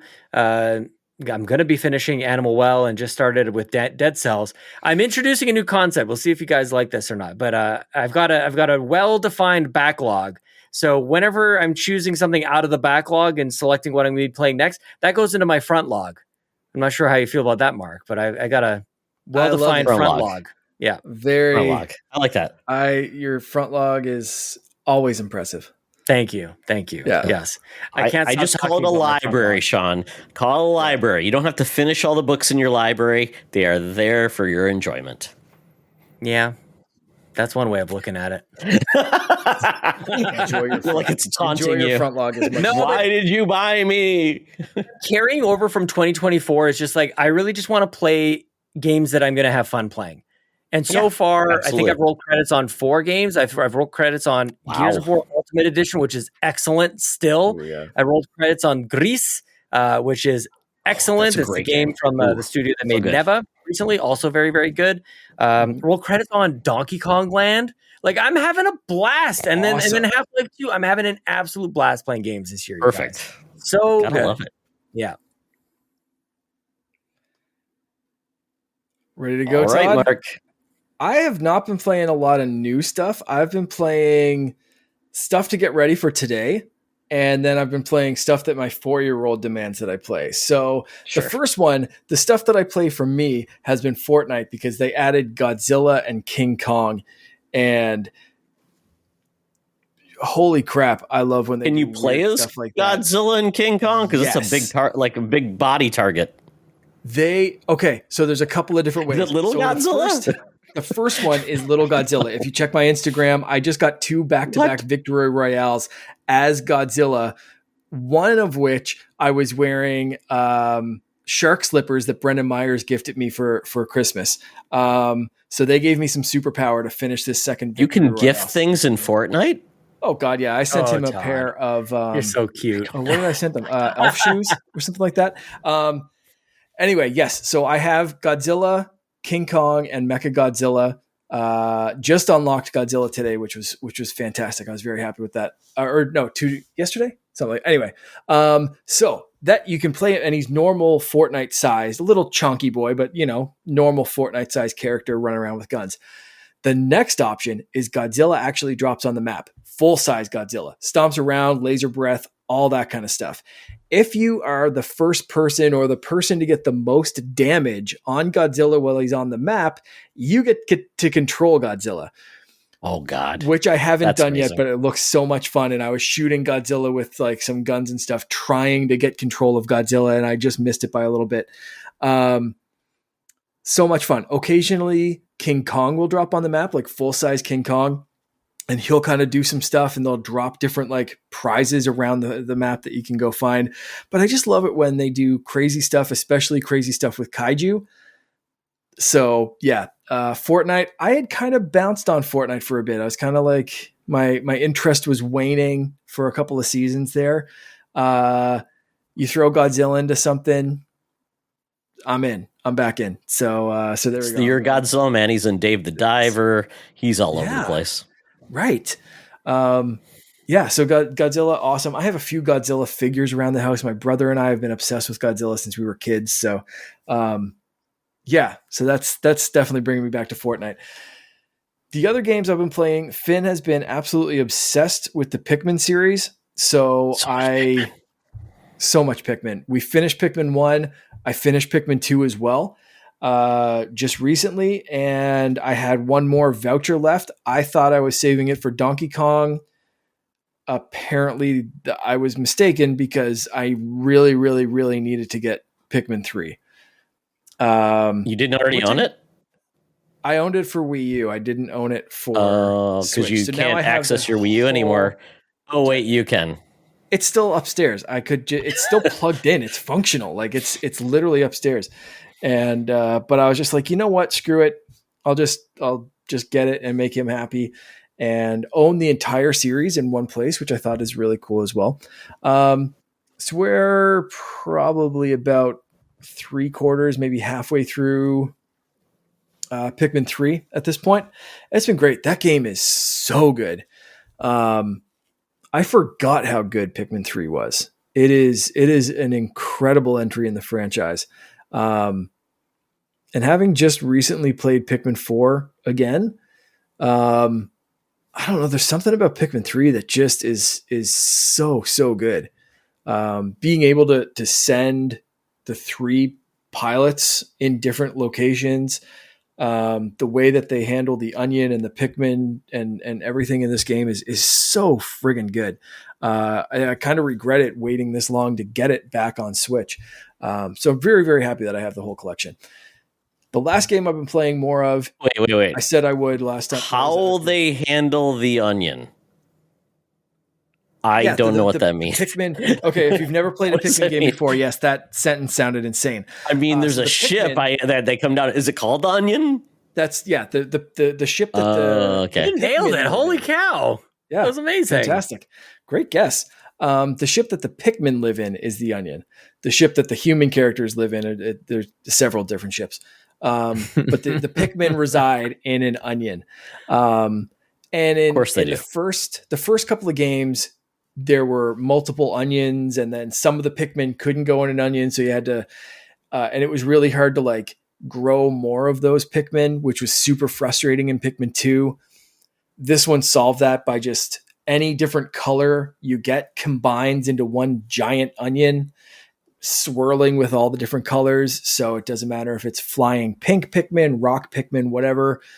You can just it's all one centralized Pikmin ship. So it's really, really nice to grow your army collection, whatever you want to call it.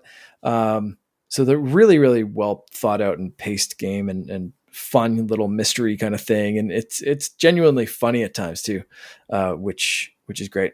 So yeah, Pikmin 3. Again, yes, I was revisiting, trying to play more of Indiana Jones specifically for this conversation. I felt last time that we talked, I hadn't played quite enough of it to say this is on my game of the year list. I kind of had an inclination, but I wanted to get more time with it. Happy to say that I did, and we'll discuss that in a bit. So I'll stop talking now. Nice. What have you been playing? Oh, tease. Well, I am playing more Indiana Jones. I've been really clued in on that game, but because I just got the Quest 3S, I'm like, you can do Game Pass on the Quest. So I said, why don't I give it a try? And everything was going swimmingly until it's like, pair your controller. I'm like, okay, I'll pair my controller. It like took forever to do it. For some reason, it finally worked. I don't know what it was. It was like it's blinking. I'm like, I'm doing it. It's not connected to my PC. And it finally worked. And I'm like, when I'm in, I'm like, this works pretty well. Of course, I'm right by my wireless node. But it turns into a, 85-inch screen. I don't know what size it is, but it is really good. It works really well. I was very happy with it, and the sound's great, and it works really well. So that is a cool option when you own Quest. Essentially, I know Microsoft has not jumped into VR, but they have kind of partnered. I would love it if they did something like PlayStation did, or with like Quest Link with Xbox on the Series X, use the power of Series X to go and, connect with the Quest wirelessly. That would be amazing. Kind of like you can do with PC, but they don't do it. But at least they let you do Game Pass, which is really cool. It's making me enjoy it. So there's games I could see, and I'm assuming if you want to play online with others, that the voice chat within Xbox will work. I don't know. Friends list and things like that. I'm not 100% sure. But it is a cool functionality, and I'm glad it's there because it once again adds value to Game Pass owners, adds value to Quest owners. So it's that symbiotic play wherever you want. And at this point, it's basically using just your controller. So it's making it a big screen mode. I don't know if they'll ever do anything more than that with the technology and just make it a more of a big screen experience. But I like it. It's well worth your time and effort, especially if your family's here and you want like a big screen mode and you're left off, is basically your little tiny monitor.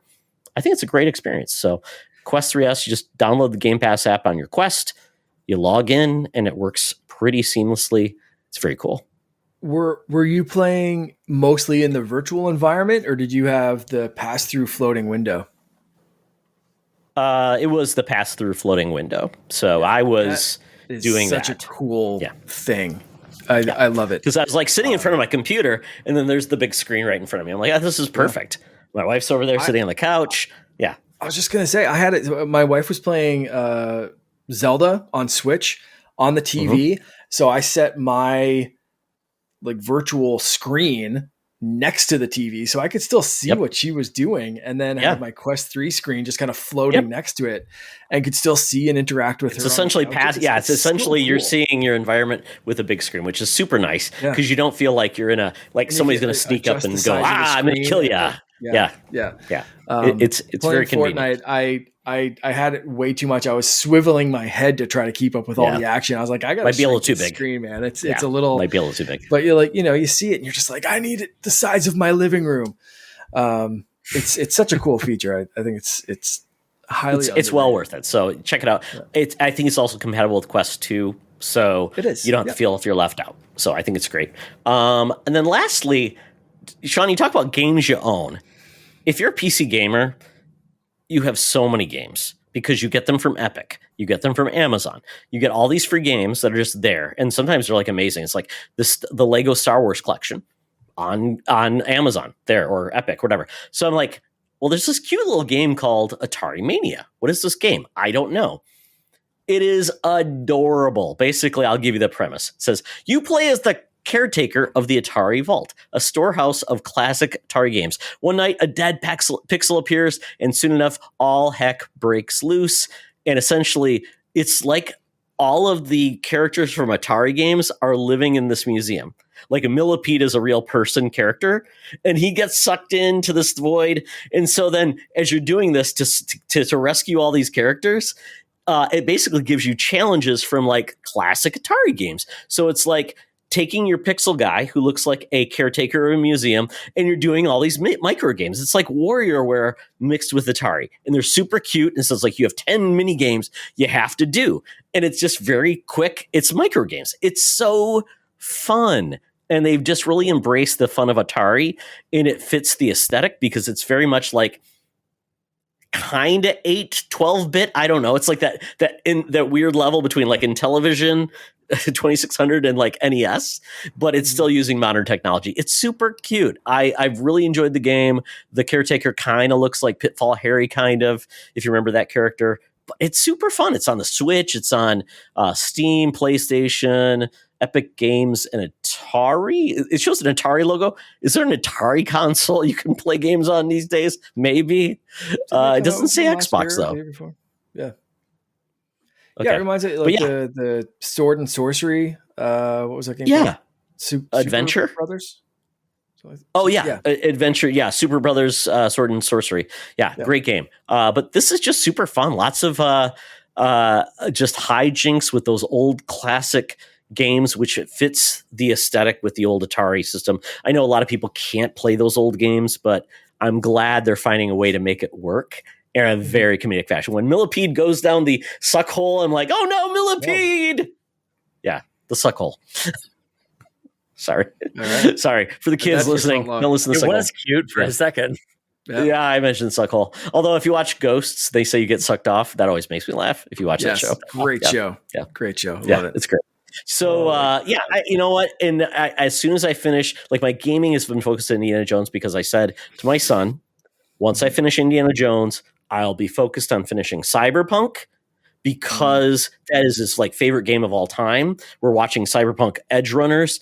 And he's like, Dad, you got to finish this game. I want to talk to you about it. So when you have a son that's older and they play more mature games, it's so fun to talk to him about that in like an educated level. So I got to do it before the big games come out in February. So that's my goal, is to get back into those games because I have nothing else on my agenda coming in January. But then Yakuza, like a pirate, comes out and I'm all in that game. Yahoo. All right. Well, that is it for what we've been gaming. But now, folks, here's an ad. Hey, Secret Friends Unite, let me tell you about Zencastr. We use them for our show, and now they're supporting us. Zencastr is now the all-in-one solution making podcasting easy. It's the ultimate web-based podcasting solution. Provides high-quality audio and video podcast production and hosting. With a full suite of professional tools, podcasters can seamlessly record, produce, and publish studio-quality content, all from one dashboard. Being a creator has never been easier. And we chose Zencastr because of the ease of use. High quality output And it makes it super easy for our guests to come on. We had multiple solutions we tried before, and Zencastr has just been the best fit for us. Why Zencastr? It's now super easy to record a podcast with Zencastr. Log in using your browser and start recording a high-quality podcast right away. Record studio-quality sounds and up to 4K video with your guests. Feel a sense of zen knowing Zencastr's multi-layered backups ensure you always have your recordings in the highest quality, even if the connection is unstable. Have you ever worried what you sound like? Zencastr's post-production process makes you sound buttery smooth. It automatically removes those ums and ahs in your recording. It removes those awkward pauses in conversation too. Set the right podcast loudness and levels while reducing background noise with the click of a button. So if you're interested in making an easy, high-quality podcast just with the click of a browser button, go to Zencastr.com/pricing and use my code SFU1. You'll get 30% off your first month of any Zencastr paid plan. I want you to have the same easy experiences I do for all my podcasting and content needs. It's time to share your story. Now back to the show. And we're back. It's now time to talk about the Couchy Awards for 2024. This is the best, the worst, the surprising, the pain, the suffering, the honorable mentions of the world of games. And we will crown a winner of our Couchy winner for best game of the year. But before we do that, we have to confront Sean Capri, who made predictions last year about what would happen in 2024. We already reviewed our picks, but now we're going to have Sean face the prediction music. So Sean, on Xbox, you predicted Guitar Hero something. Very specific. And I would do it again. In fact, I did on the Xbox Drive. It was for Rock Band. Yep, I think it's coming back, man. Don't give up faith. Some of these things just take a little while to cook, so it's coming, man. Don't worry about it. It's coming. On Nintendo, on the wall. They're coming out with the guitars, guitars and peripherals, and someone's got to compete. It's coming back. These are I predicted the wrong year. Overall, I just want to because I see on the dock here. These are the wrong year. These are 2025. This is what we meant to say. I predicted 2025. Okay. I did at the beginning of last year, but I meant to say we got opinion down for years next time. Exactly. Yes. Yeah. 20 something. Yes. You said on Nintendo, Metroid Prime 2 remake this year. Of course, you'd think that would happen. Yes. It's happening. On PlayStation, you said Uncharted new game. So I don't know if you meant like there'll be an Uncharted new game, like they're uncharting unknown territory, and there'll be a new game on PlayStation. Don't know. And that was remember at that time there was some sort of commercial, some sort of spot from PlayStation that had a woman in a scenario that looked very Uncharted-like, and there's reasons to believe that there would be a connection there. So thought it was imminent. And again, for 2025. I wasn't predicting 2024, obviously. of course. All right. Yeah. So should I just change these to 2025 predictions for this year? Honestly, I think it works, man. I think a lot of I'll make a note. Year. I'll make a note. And then lastly, Alan Wake 2 on Game Pass. Good prediction.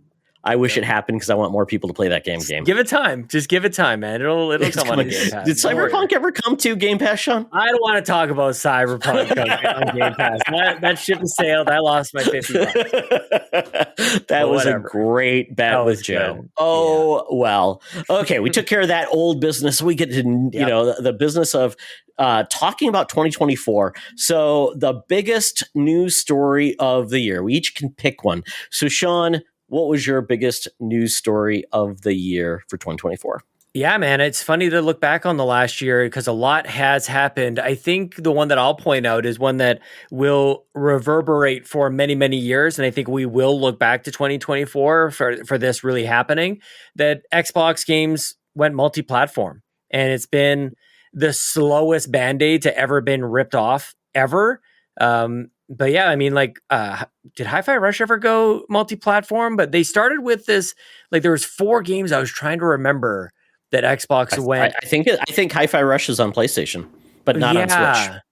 You're correct. So I don't know, man. This is one of those. That'd be another so far, Switch exactly. So far, yeah. Yeah, so probably for Switch too. There's going to be stuff on Switch too, and it's all going to have started in 2024. So yeah, lots of stuff that happened last year. To me, when 5 years down the road, we're going to look back to remember in 2024 when all of a sudden these games started showing up everywhere else. I think that's probably bigger than a lot of things that we could run down. But to me, that's the one that really stood out.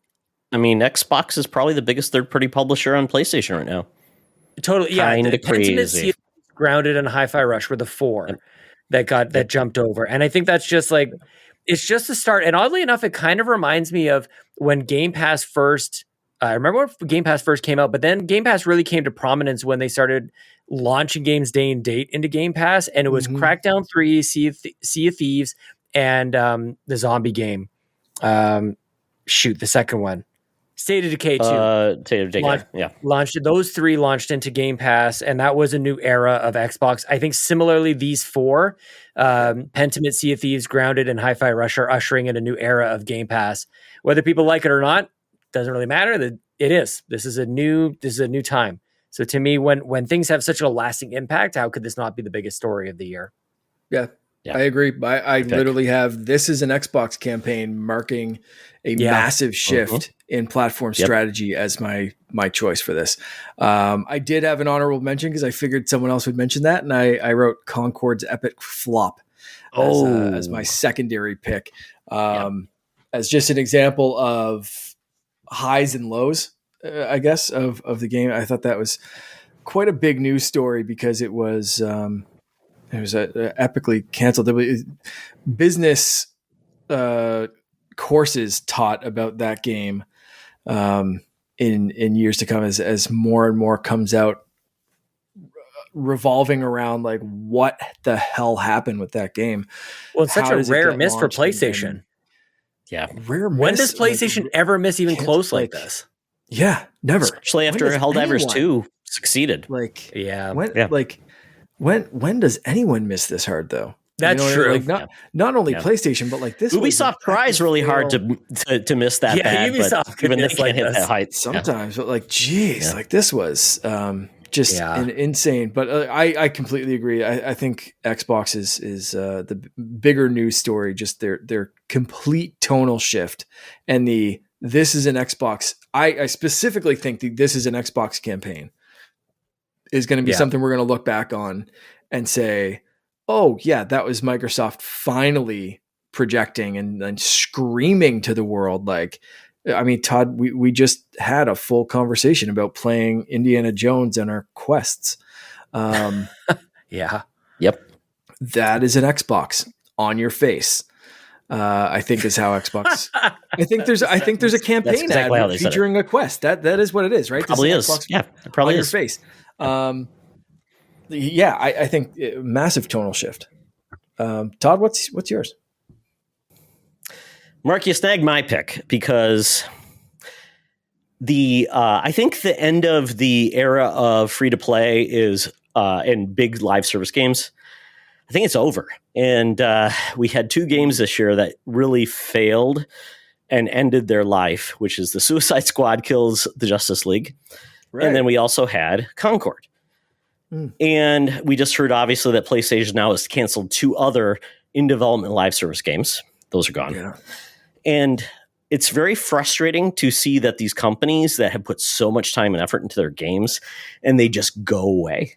And I hate that Rocksteady spent 8 years on something that people, quite honestly, didn't want. And it was wasted effort. The Concord team, I feel so bad for that team because they made, in all accords, a good game that just didn't have time to find an audience, and they didn't market it right. All these just bad like things Conan O'Brien, man. Just like Conan O'Brien on the Tonight Show. Leno came back and got rid of him. Exactly. And now he's got getting a Lifetime Achievement Award for like the Mark Twain Comedy Award. So, hell yeah. And he's become a podcast king. So I just hope it's the lesson that the industry had to learn to get back to saying, that is a model that, quite honestly, very few companies can do well. And you shouldn't expect to just succeed because you've got an IP and a team that wants to make a game. When I heard they wanted to make a live service God of War game, I'm like, put the crack pipe down. So I think that's the story that I hate to see that Concord failed, but maybe that's what they had to learn to mean that maybe this will bring some regularity back to PlayStation and follow their strengths. It doesn't say don't do multiplayer games. It just means don't, put the cart before the horse. So, yeah. All right. So that is game story of the year. So yeah, we had a good note and a bad note, but I'm hoping 2025 is the year we have better news stories. With that though, we get into our first category, favorite hardware / gaming purchase. Sean. Guys, I had a huge build up to this, actually. I have been collecting parts. I've been collecting components for a computer. I got a case. I got a power supply. I got well, actually, I didn't get a graphics card. I got a motherboard. Anyways, long story short, I built a computer this year. Built a big old glowy RGB, all these different fans and stuff going on here. And by far, like it's hard to really compete. This is something I'm going to have for hopefully many years to come. And I put it all together myself, man. So a nice little personal touch with it. I picked all the components and it looks good and it functions. And I love my new gaming PCs that I can play Half-Life 2 and Warcraft remastered on this sucker. It pushes all these frames. Who cares? I'm playing stuff. All those high-end games from 20 years ago. That's right, man. Yeah, because I always wanted to be able to play those games better than I was playing them. But here we are. So, by far. Yeah, man. Definitely. In 2023 or 2022, built my son's computer, which is now at college. 2023, built my computer. And then in 2024, I built a friend's computer who had been out of PC gaming for like 25 years. Oh, that's awesome. And 4 months later, he already wants to change out his 4080 for a 5090, Sean. There it is. That's the problem with PC gaming. It becomes the FOMO. Oh my God, I need 10 more extra frames. Well, and that's why I skipped the GPU on this build. I just brought over, I have a 3080 from my last computer. And so that's what's in here now. But I'm ready for these. I'm ready for this next series. So yeah. Wait to 2 generations. Then it's worth you don't do it every time. Yeah, I go from, and odd numbers for whatever seem better to me. 30 to 50, absolutely. I'm good with that. Yeah. I did 20 to 40. So yeah, I love it. Yeah. Absolutely. Mark, what's your favorite purchase of the year? I'm going way in the opposite direction. And if anyone listens to this show on a regular basis, they know what I'm going to say. It's this sucker right here. Ambernick RG35XX SP. This is just like my favorite little gaming device. Why didn't the Switch go with that name?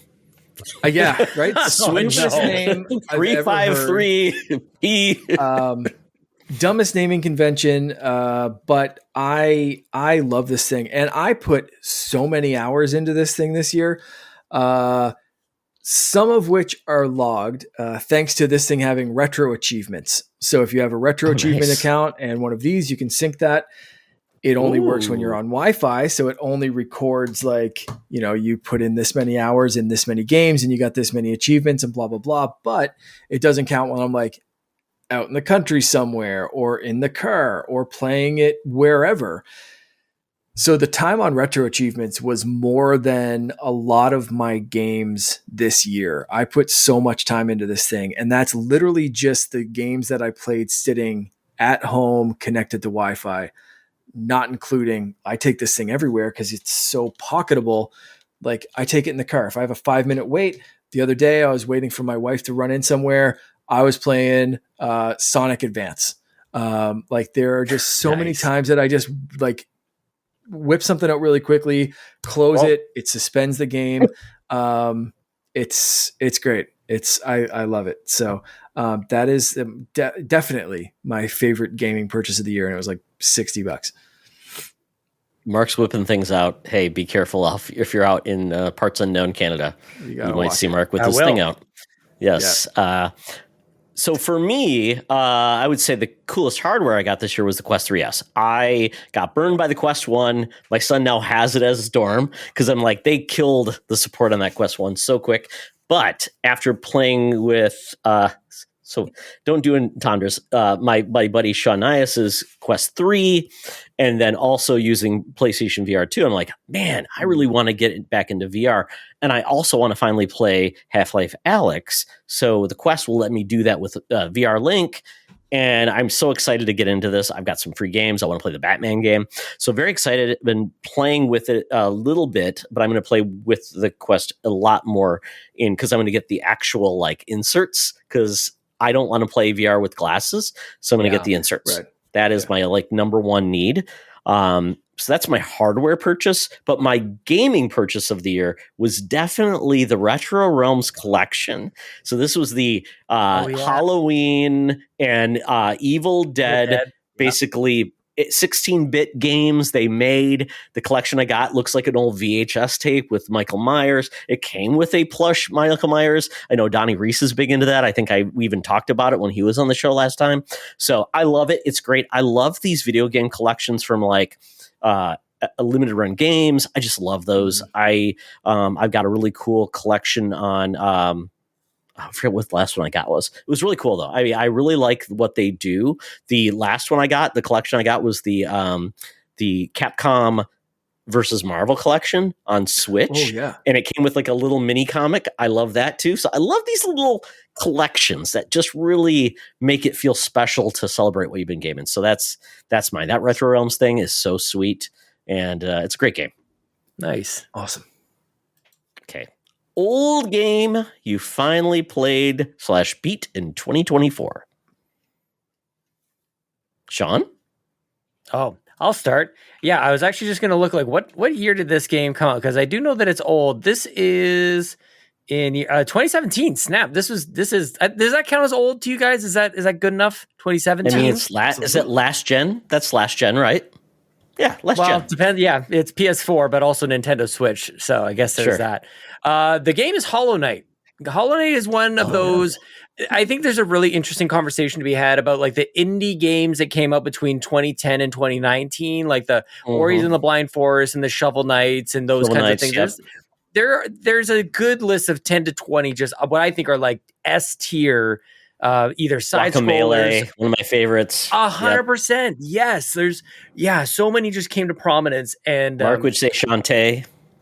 Shantae. Yeah, you love Shantae. Damn straight. You love the Shantae. Great.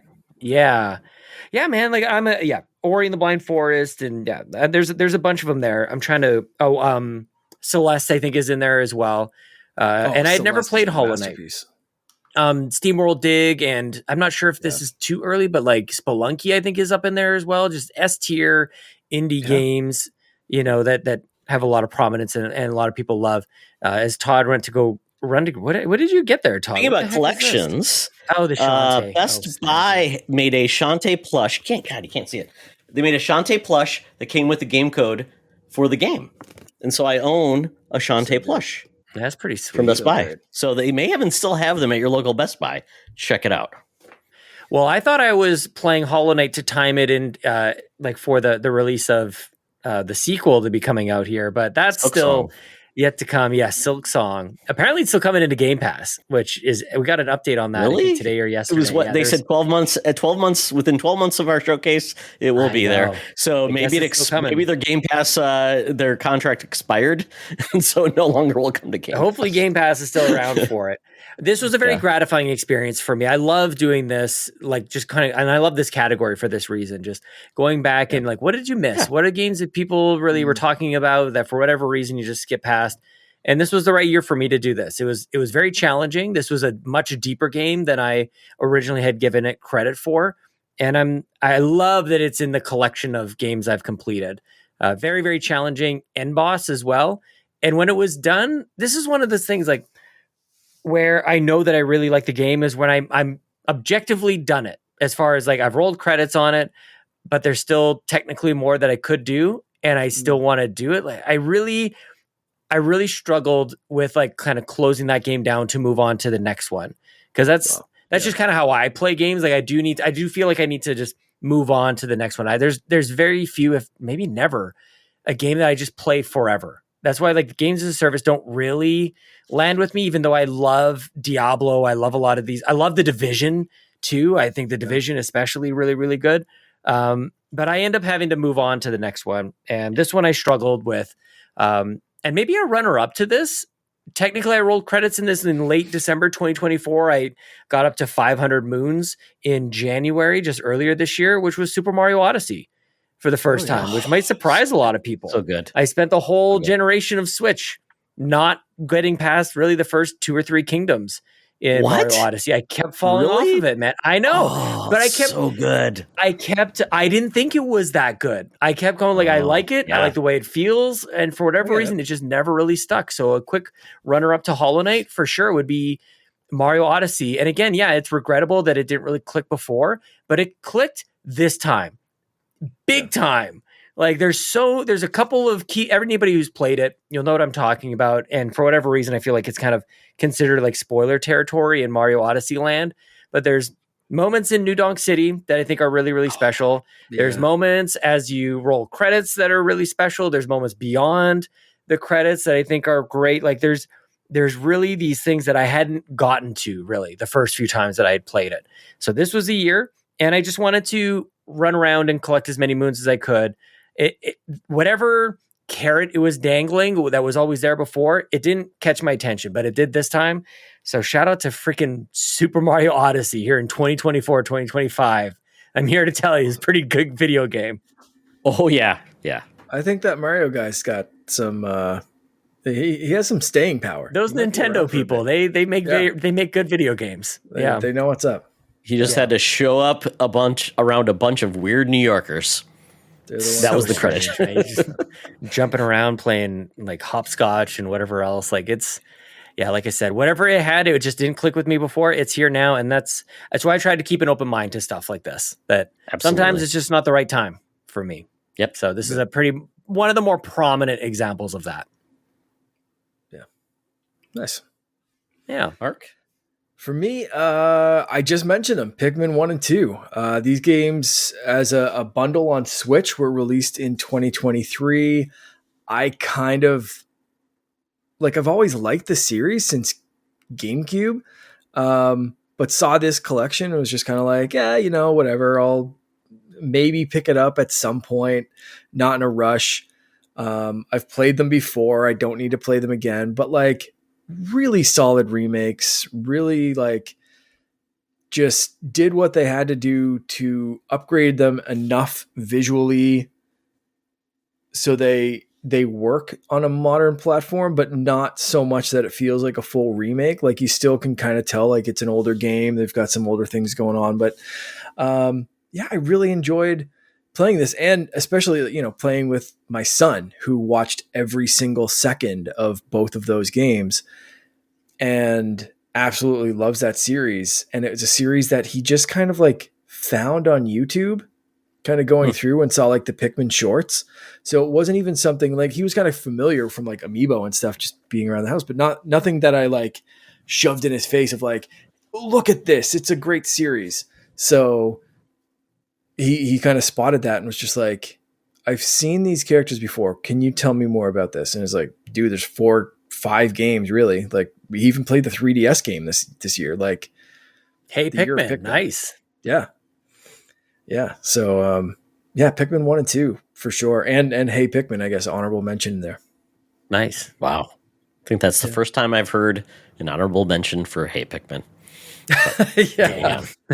Moving on. Let's see. For me, this is a weird one because it's not an old game, but it's a game that I felt like I was so late to the conversation that I'm like, let's go. And that is Balatro. I didn't mesh with that game at all on consoles, but once it was announced for mobile, I said, okay, let's go. And I bought it on Android. And that game is amazing. My son is ridiculous. He bought it on mobile and he also bought it on PC. So he could cheat and mod the damn game so he can get 1 billion multipliers. It's just ridiculous. That's what my son does. He breaks games and that's his thing. Totally appreciate it. But Balatro, I'm not good at it, but I see the fun and the viral nature of it that I'm all in on Balatro when I've got toilet time. So there you go. Can I call absolute bullshit on that as a pick? Agreed. Sure. Old game. That game is it old? Because it didn't come out in 2023. Did it come out in 2023? No, it was last year. It was all over the Game Awards. Okay, well then I take it back. Finally, then I don't know. In 2024, I finally played the game that came out in 2024. No, I do feel like that game is gonna, but you know what I mean? Like when you say Sean Balatro, I felt like that game came out like in like a billion years ago, and I'm like the last one on the train. So I don't know. Maybe that's the thing. I'm just like the FOMO game that finally won me over. How about that? Is that a new category? Oh, that's a good category. Happy? That's Animal Well for me. I'll let you get away with that one.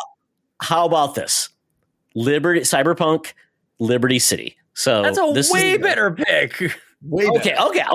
Well, no, I kind of was going to do both, but so that's the game when I was trying to get back, because I was originally going to play Cyberpunk back in the day on my PC. My gaming laptop died, so I couldn't play it because I couldn't justify getting a new PC. So back in 2023, I'm like, I'm going to get back to Cyberpunk. Well, I'm like, I heard there's a release coming out, so I held off until 2024 to finally get into Cyberpunk, and I stumbled upon what I shouldn't have, which was I started the DLC in the middle of my play of Cyberpunk, because you can do that. So you can start playing Liberty City, which I did not intend to do. And I think I talked about this with Mark. And I love that DLC so much, that expansion. I've loved Witcher's expansions, and I see how well they do expansions. And it's so cool because it feels like a Escape from New York like movie scenario within Cyberpunk. I love the fact that they can just create these cool scenarios in Cyberpunk. I absolutely love it to pieces. I talked with my son. It's been a great conversation piece. And I will finish Cyberpunk and Liberty City in 2025, but it's such a big game. There's so much to do. And I've had to restart so many times because we had saves, because my son was playing on my save. He deleted all my saves. Don't let your kids mess with your saves, Sean. Don't let Link mess with your computer. Give him his own accounts. Don't let him play on yours. Hijinks will happen, and you'll get very upset. I am so happy that Pikmin has a go back days function, Pikmin 3 specifically.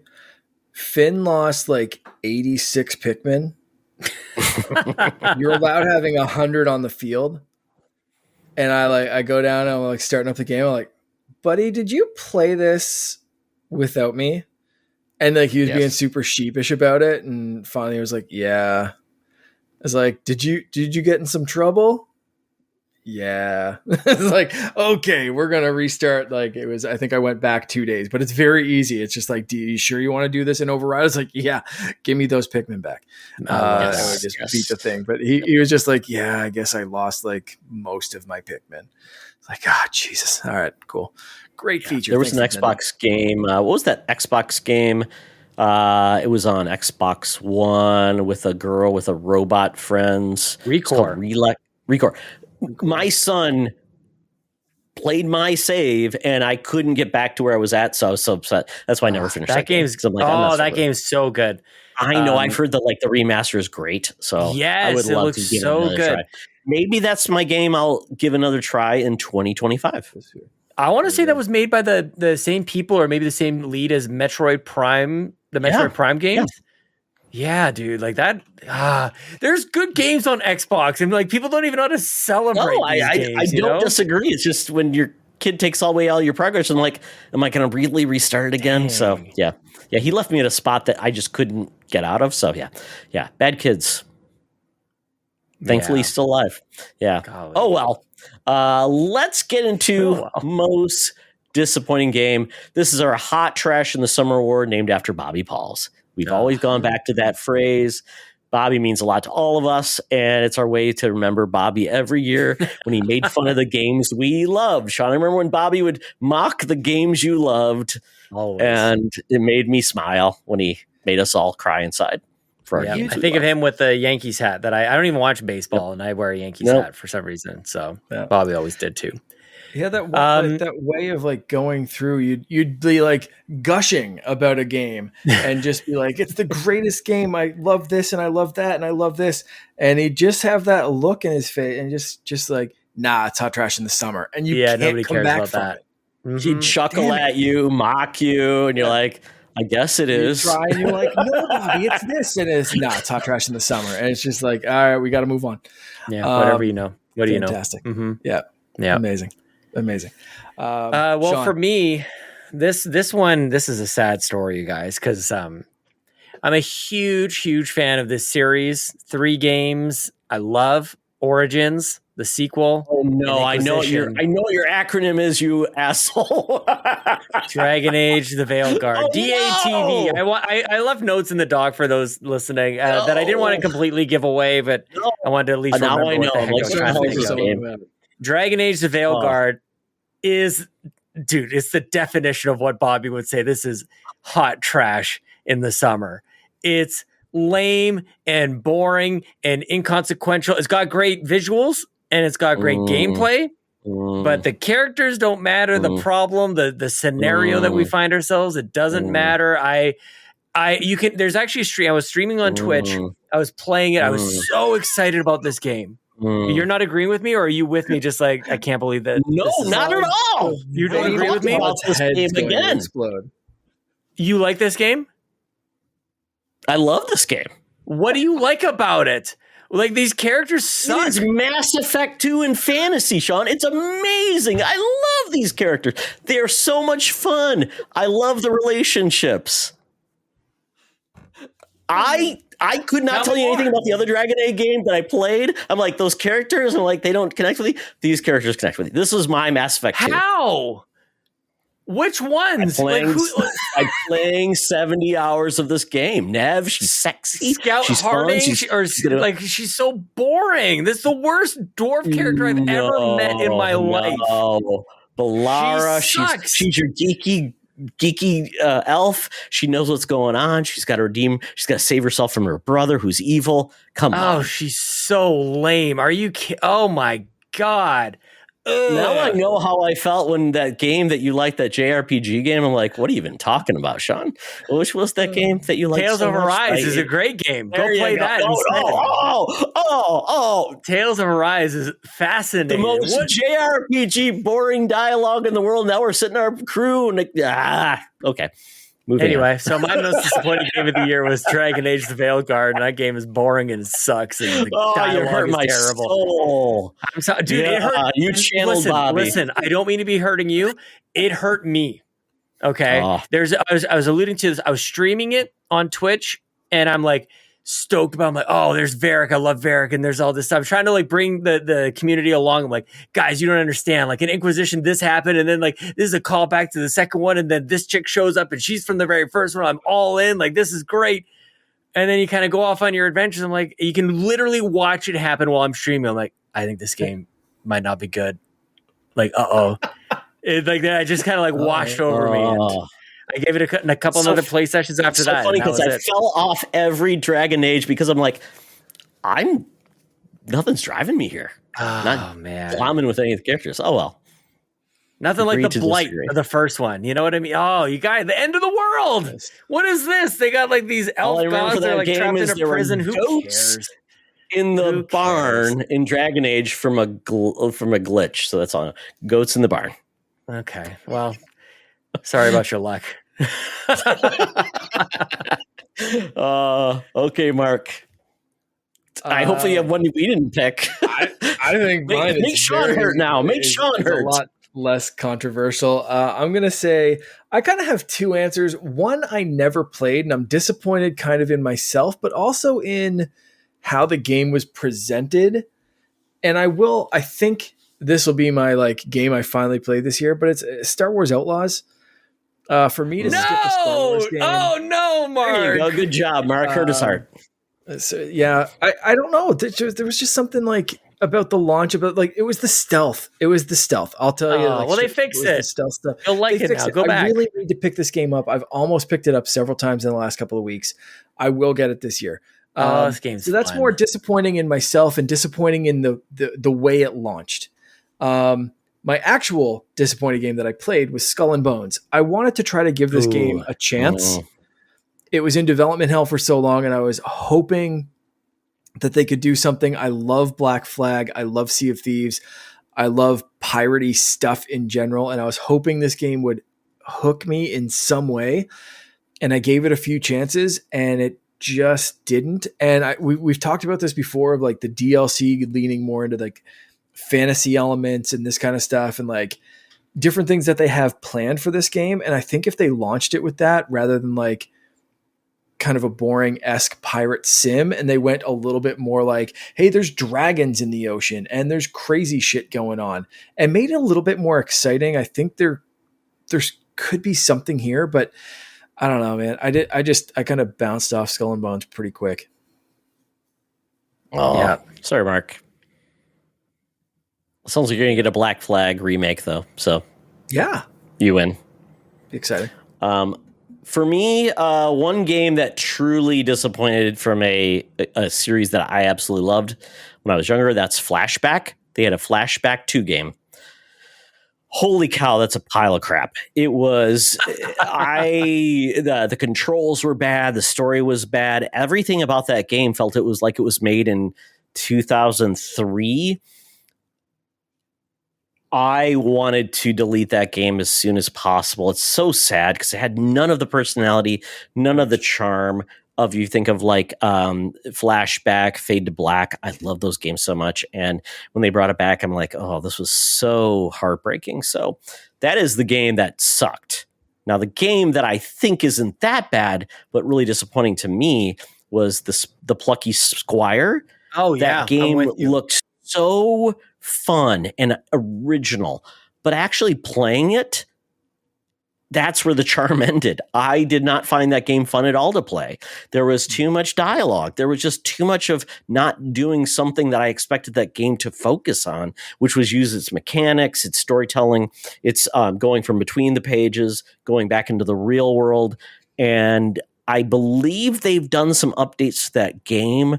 I just think it's, once again, too little too late, kind of like Outlaws. Unfortunately, I hope that finds an audience with all the updates, but first impression is often the only impression. So, but Plucky Squire is still on PS Plus, so I could dive back in for free. But anybody who bought the game and didn't like it, that's a hard sell. So Yeah, it's disappointing. So we get into the most surprising game. So I always love this category because it's the game you thought was going to be trash and turns around and makes your heart smile. So, Sean? love this category, man. Yeah, it's funny because it actually it could have been the next category for me as well. But this is one that I remember when it was first revealed.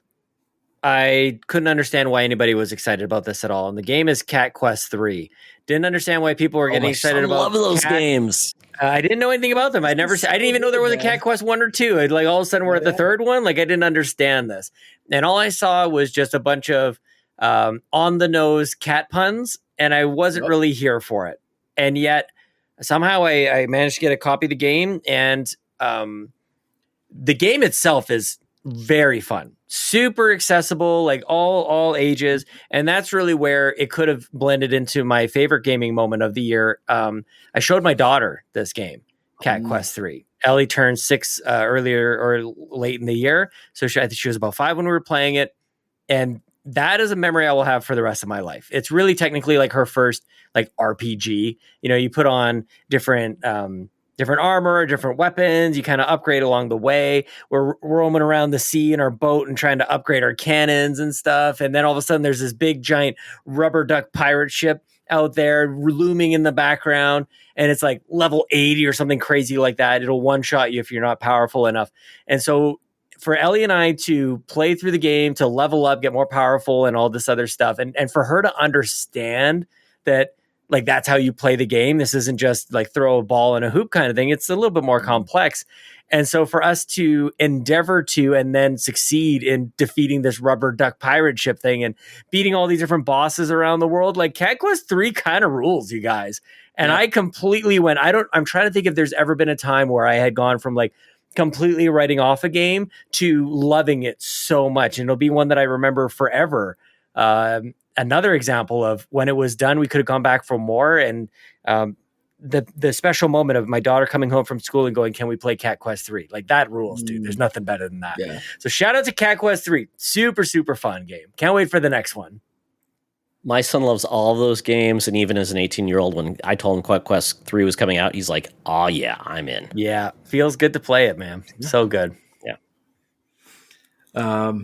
Yeah. Most surprising game for me, Star Wars Hunters. Okay. Yeah.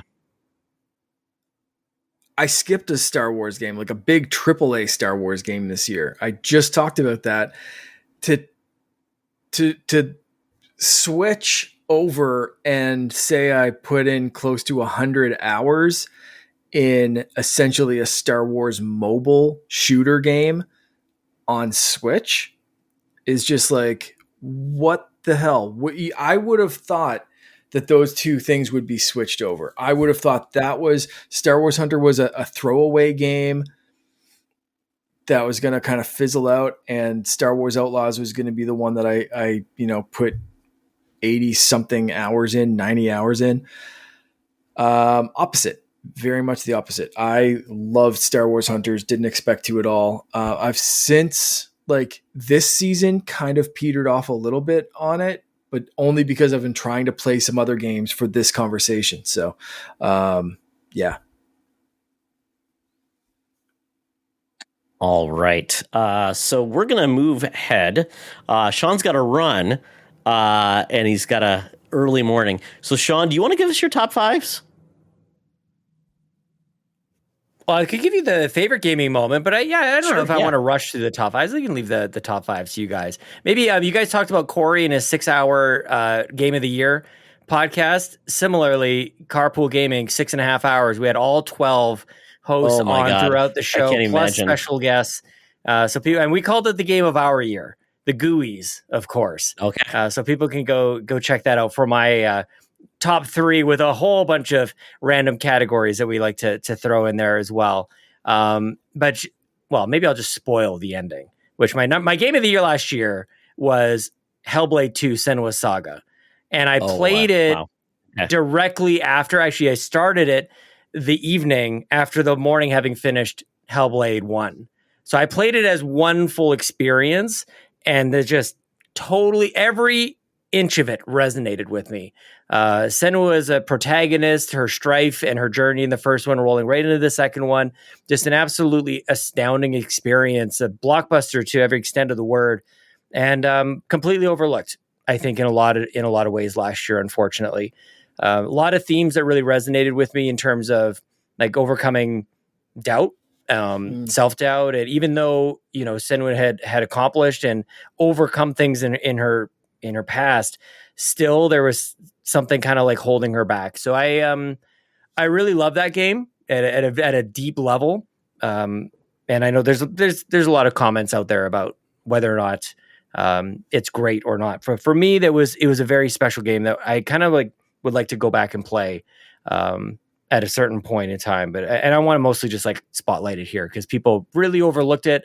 They probably formed an opinion about it without really playing it. And it's not an entirely long experience, which was a lot of criticism against it. But I felt like it was such a heavy load that you didn't want it to be 15 hours. It would be too damaging to your psyche and to your emotions. It's like, absolutely, enough is enough, but it, in all the good ways, it was really, very, very special game that people should not overlook. They should just give it a shot. You might be surprised. Maybe it'll be your most surprising game that you play, an old game in another year. Maybe it captures a couple of these categories for you guys. Yeah, so, absolutely. Yeah, that was my number one game of the year for sure. Fantastic, Sean. Well, we appreciate you sticking with us. This has been a long one, and Mark and I will jog on through the rest of the categories. But Sean, thank you so much for joining us, and tell people where they can find you. Hopefully we don't have to wait another year to talk to you. Yes, please. Yeah. You can find me and everything that we do over at carpoolgaming.com is the shortest way to say it. We're live at youtube.com/carpoolgaming and twitch.tv/carpoolgaminglive. Pretty often. We do all of our podcasts. We have a podcast for Xbox, Nintendo, and PlayStation called the Nintendo Drive, PlayStation Drive, and Xbox Drive. We even have a show about RPGs, which has kind of been the big surprise for us over at Carpool Gaming. I'm not on it myself, but Ryan and Garrett do a wonderful job of that. Turns out our RPGs are a very popular genre, and there's a lot of conversation that can be done surrounding that. So, if anybody's listening to this and they like, we've got a great community, very welcoming, very supportive. And if you want to discover new games, it's a great way to go ahead and do that. So Carpool Gaming, I'm on Blue Sky, mostly at Sean Capri, of course, Sean like Connery, Capri like the pants. And I mean, honestly, people should search for like the 3 of our names on podcasts and just see what pops up. Because we've done stuff together for, going on probably just about 10 years at this point. Long time. Since before the Mark and I had kids. Mark and I were both on that podcast back in the day. We go way back. So I appreciate you guys having me on and allowing me to escape before you guys go into more top fives and all the different categories. Oh my goodness! For this epic Thank you. episode. I'm glad you won't be mocking me further, Sean. Oh, I'll be in the comments. I'll be in the comments. I will be back. You. Yeah, I'll be the ghost of Sean Capri. Much. Will haunt this episode shortly after it goes live. But you guys rule. I love the show. I love what you guys are doing. I hope everybody's been enjoying this episode. But thanks for having me on. And enjoy the rest of the show. So for my surprise game of 2024 was something that I can never say that I would put much time into, and that's a sports game. College football 2024. It's the first time college football has had a game in, I think, 12 years. It was so much fun playing as my college team, winning the national championship. I loved it to pieces. I'm not a good sports game player, but the fact that I was able to play this game, just enjoy it and have so much fun, it was a joy. So thank you, college football 2024. You made my year, my season, even when my teams absolutely suck. So I'm very excited for 2025. That's great. All right. So we transition to our favorite gaming moment, Mark. For me, I kind of already alluded to like one of mine, and that's just beating and playing games with Finn, having him really develop an interest in gaming, getting some games specifically for him, whether it was like outright games, sending over a couple of reviews and like just handing a controller to him and be like, Finn, review this game and I will talk about it on this podcast. And my words are reflecting mostly his enjoyment of the game and not mine. That kind of stuff like Mario Party Jamboree. But also just, my brother got the Ambernick SP as well. So seeing the two of us kind of like geek out over essential Game Boy Advance handheld system and like playing it like we're 12 years old again, like that was a really cool. So like I had a few of those like family oriented gaming moments. Yeah. They were absolutely my favorite of like sharing that with like, close family and just being in the same room. Not that I don't enjoy playing online with people and the interactions that we have through the podcast, Discord, or just like generally playing online with people. But like those kind of things I find are super rare to be like super excited about stuff. And it's either a 4-year-old or making my brother and I feel like we're kids again. It was a really cool year for that stuff. Well, it's very cool. That was like, before I podcasted, Logan was very young, so I had a lot of those moments that I obviously didn't get to share with podcasting audiences, but I totally get it. It is one of those things that's very special because one of your hobbies that becomes your son's hobbies is amazing. So hearing Sean talk about his kids, Logan and I remember the first time he said, Dad, I want to play Destiny. I'm like, oh, it's my son. So It comes full circle, and then eventually they get better than you, and then just like you go along with it and say, hey, can you help me get better at this game, son? It happens. Yeah, that'll happen for sure. What about you? It was playing Helldivers 2. Part of that was making new friends online, which is just weird at my age, making new friends with people that want to play a game. I really wanted to get, Helldivers 2 is the game I had no interest in. And then everyone started talking about how fun it was because you're basically playing with other players. It's PvE. It's goofy. It's fun. It's basically Starship Troopers, the game. And then when I found other people that were really good and they just wanted to Sherpa you, it became like the community really was having fun with this game. And then Logan wanted to play, and then he got really good at it, and I played with him online and just other people. Matt Keel was playing too. So it just became a great game to jump into and have fun. And you didn't have to worry about the gear you had. It was just a great time. So it took me back to my Destiny days where I was like, oh, this is actually a ton of fun, and I don't have to worry about being good. I've got good people around me. We just having a good time being goofy. And every once in a while I'd touch the nuclear warhead on the ground and I'd explode and kill my teammates, or the ship's taking off and it gets hit by a bug or something and it explodes. So it's just those moments that are just, just spontaneous gameplay, which is a lot of fun. So Helldivers 2. It is a great game to play with people. Highly recommend it. So, Mark, we're at the end of the Couchies, the very important award where very prestigious people come up on stage, announce all the recipients, and then somebody, hopefully worthy, gets to receive our award, the Couchy, for the best game of the year. So we'll start with honorable mention, Mark. What is your honorable mention? I have a couple of honorable mentions because I know we rarely have games that are we're going to need something over. Yes, we're going to need a game. So I have two honorable mentions. One that I thought was good, but maybe I didn't give it quite as much love to, or it just didn't click. And that's Zelda Echoes of Wisdom. Mm-hmm. Something about just, I don't know. Maybe the sword fighting. I'm so used to Link in that world. I was excited to play as Zelda, but didn't click as much as I expected it to. So that's an honorable mention. And the other one is Marvel Rivals, hero shooters. And I do not always click instantly. And I was talking about this game at work today, and I want to get back into it. I love the character design. I love what they're doing with it. I love the pace. I think they're doing every single thing right. I just need more time to spend with it. And again, that's part of playing more games for this, playing games with Finn, dividing my time up of like, okay, Finn wants to play this. I'm gamed out. I'm trying to do a bit of an MCU rewatch before Captain America. So it was just kind of like all of these things that I'm not playing Marvel Rivals. Everything's so I'm going to honorable mention that and hope that I get more into it this year. Yeah. So they're my two. What about you? All right. So my honorable mention is Helldivers 2, because that was the game that is not something I play a lot, but it is a game I feel like I enjoyed so much when I played it. And it feels like a game that I could just jump back into and find people to play with. I'd have a good time. I don't need to play it all the time. I'm no longer in that time frame like Destiny where I have to really commit to one game.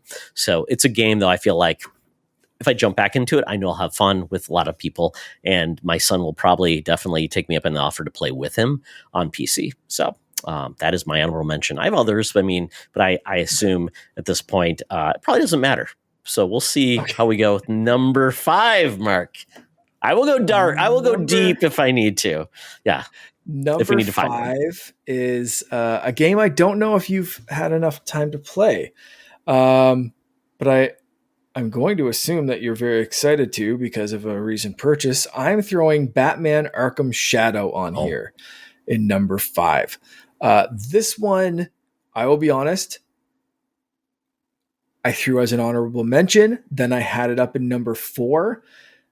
Then I moved it down to number 5, but could easily kind of go up in my list, I think, because it is, you're Batman. How freaking cool is it to be Batman? And this is going to come up later of putting yourself inside a character that I love. Like I'm working on printing a Batman. I saw that's really excellent. Yep. So I love the character. Super cool implementation, super cool VR experience. Yeah, Arkham Shadow. I would love to say that I played more of that game. I said, Mark, I'm waiting to get my inserts because I hate VR with glasses. So that is what I'm waiting for, and I'm so excited to play it for a little bit. And I'm like, oh, I love what they're doing. So yeah, that's what's keeping me away from VR a little bit more to get really deep into experience. Okay. All right, my number 5, Indiana Jones and the Great Circle. All right. This could go up higher, but I haven't finished it. So it's a game in progress. The rest of the games I have beat. So it's a game that I first didn't like the gameplay of. I love the presentation. And then I took away the difficulty. Once I took down the difficulty, I loved the game because I felt like I was Indiana Jones because I let Indiana Jones do the hard work. I didn't have to do the hard work because he's the genius and I am not. He likes to punch. I'm not good at punching.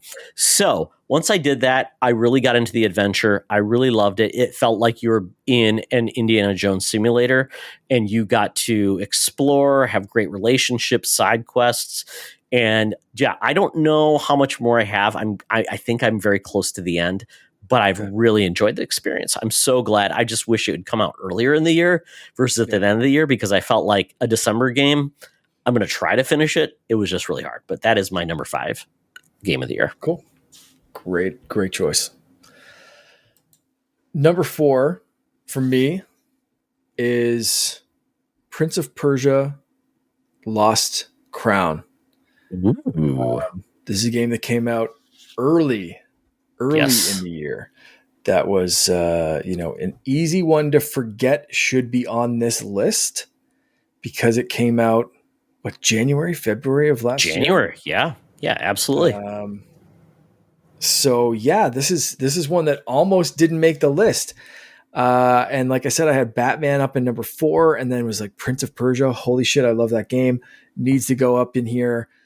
This is a game that I also, when I first placed it on my list, was a little higher up, got bumped down. Probably, if I'm being objective about my scoring, rather than like my personal picks, this game should be higher. But this is my personal list. So don't come at me for my next choice and my choice after that and my other choices. Anyway. Like Sean hurt me. Is it my time to hurt you, Mark? Probably. But I know this is a technically better game. I know this is just a fantastic game, but there are reasons that I chose other games above this one. But just know that when I first threw it on the list, it was a solid like number 2, 3, and then kind of started working my way down a little bit. So, anyway, what's your number 4? Well, this is the worst part. I have a 3-way tie for 4 or a 3-way tie for 3. I don't know. The games that when I ranked them, and like they all came together, so it's very hard to like rank them. But I have Prince of Persia: The Lost Crown at that position in my first number 3 mark. I think this is one of the best Metroidvania action platformers I've played in a long time. I have not always mixed well with Metroid games, and I love the Castlevania games. I love the Oris, but I feel like this game was so good, but it flexed your difficulty. Some of those challenges were ridiculous. I loved it. I loved the storytelling. I loved where it went. It was a big game, much bigger than I thought, so it took me longer to beat it than I thought it was going to be, but I loved the game, and I hate the fact that it's just going to be forgotten or it just wasn't purchased. So I just feel bad for a lot of people that never checked out, because I think for anybody like Hollow Knight, you like Metroid games, you should be playing this game. So that's absolutely my number 3, 4, whatever you want to call it, but my next game. Okay. Okay, so it sounds like your two are very similar. So why don't you go on your third choice / 4th tie, whatever you had in mind? Okay, it's going to be Tekken 8. This game came out early in the year as well. Tekken is my favorite fighting game franchise. That's why I bought the first PlayStation, was to play Tekken 3. The Tekken games, I loved how they've still embraced their ridiculous story mode. It's so good. Those cutscenes are amazing. And they always add new modes to make the gameplay fun, like they'll add Tekken Volleyball, Tekken Bowling. And this game also had Tekken Force mode, I believe, was another one. It was like almost like a 3D platformer or 3D, like a brawler. This game is awesome. I still want to get like the Ultimate Edition, so I get more modes, more characters. But Tekken 8, it delivered to me at such a high level. I love that game series, Tekken 8. Nice. Fantastic. All right, so my number 3, I'm going. Remember, this is my personal experience. I'm going Mario Party Jamboree for my number 3. It is the best Mario Party game in years, possibly ever. And the first Mario Party game that I have been able to play with 3 people in my house, watch Finn put so many hours into it. He absolutely loves all the different modes. We were doing the flying thing. You got to stand up and flap your arms. He absolutely loves the Bowser imposter mode, giant Bowser on the screen and everyone's trying to fight him at once. The mini games are amazing. There's so much beyond the boards. And they're fun too. So like just all around amazing Mario Party game. For Mario Party, for me to crack the top 3, it has to be because of the time I've spent with the family. Like I said, I know Prince of Persia is a technically like better scoring game, I think, for like if I'm scoring it kind of thing, but like my enjoyment level watching Finn play jumps this one up to number 3. These are our favorite games of the year. These are not the best games of the year. And I think that's very important Yes, because that's exactly what I was trying to say. I and you said it very eloquently. Yeah, this isn't like the Oscars technically, and no, it's the games that just resonated with you and made you happy. Yeah. So others will disagree, and I've heard so many good things about the new Mario Party game. It seems like it's just depressing that it took that many entrants and the different versions to finally get to one. It's like, oh, we're not going to do the weird, dumb things that annoyed people, and just going to make you enjoy the game. You know, the non-random, like you didn't hit enough blue spot spaces, so you lose. I also think it was a surprising game for me because I really thought end of Switch life cycle, they start to do weird things. This is usually the time when they do a throwaway gimmick game. Yeah. Especially in the Mario Party series. I thought when I first saw the trailer for this one, I was like, this is the throwaway game. This is the game where they have a stupid gimmick that you eventually hate playing. And then I started seeing review scores come out for this and it's like, oh, shoot, I need to check this out. Like this was a skip for me. So this may have been back up where we talked about the biggest surprise. Like this might have been one of those. If not, maybe I should have answered that. But anyway, yeah, that's my number 3. That's great to hear. So my third number 3, that's the worst part because I have mine is Banisher's Ghosts of New Eden. This is a game from Don't Nod, I believe. This is a game where I loved where they've progressed from making more like just only narrative, more relationship, choose a storyline game. Vampire was their first game that they introduced basically real-time combat, and they mixed in a great story. I feel like Banishers is a whole different level where they created this awesome game set in essentially, call it medieval Ireland, and it's full of mysticism, and you've got these people called Banishers, and essentially they come in and get rid of ghosts and mythical creatures that have haunted the regular folks, kind of like a Witcher almost. And you've got this couple that they're married, and they come in, and your wife, who is basically better at you than being a banisher, ends up dying, but she doesn't get sucked away. And there's this relationship because the undead are not supposed to stay in this realm, and that's like a constant conflict between you and your spouse because she never wanted to stick around, but you can't let her go. But along the way, she's your companion, and she ended up getting part of the combat as kind of like a secondary attack as well. And there's all these missions with all of these different people and all of the ghosts that are haunting them from bad decisions, poor relationships. And then there's this overarching story of like who killed your wife and why she's doing it. It's a beautiful story. And you can go on so many different missions and basically solve these people's ghosts or skeletons in their closet in a lot of ways. Wonderful game. Combat is much better than Vampire. It's still pretty basic, but very satisfying. One of my favorite experiences of the year. I'm so glad every year I seem to get a game that surprises me in a new IP, and I'm just so happy that this was the game. So Banishers, Ghosts of New Eden. Check it out. I think it's probably pretty cheap. Excellent. Okay, so I have number 2 and number 1. So you how many more do you have now? I have 2 left. Oh, okay, awesome. Okay, I'm gonna jump on my number 2, and I think that's gonna give away my number 1 choice. And it's gonna be fairly obvious as soon as I say my number 2. But anyway, we'll do the whole kind of shtick with this. Star Wars Hunters is my number 2 favorite game of the year. Okay. Again, I was utterly shocked when a mobile developer on Switch and mobile released this. I know there's a PC port coming out. I'm hoping they do the other consoles this year. I'm hoping this takes off and gets a bigger fan base, and the wait times and lobbies go down, and it's on Switch 2 and all that kind of stuff.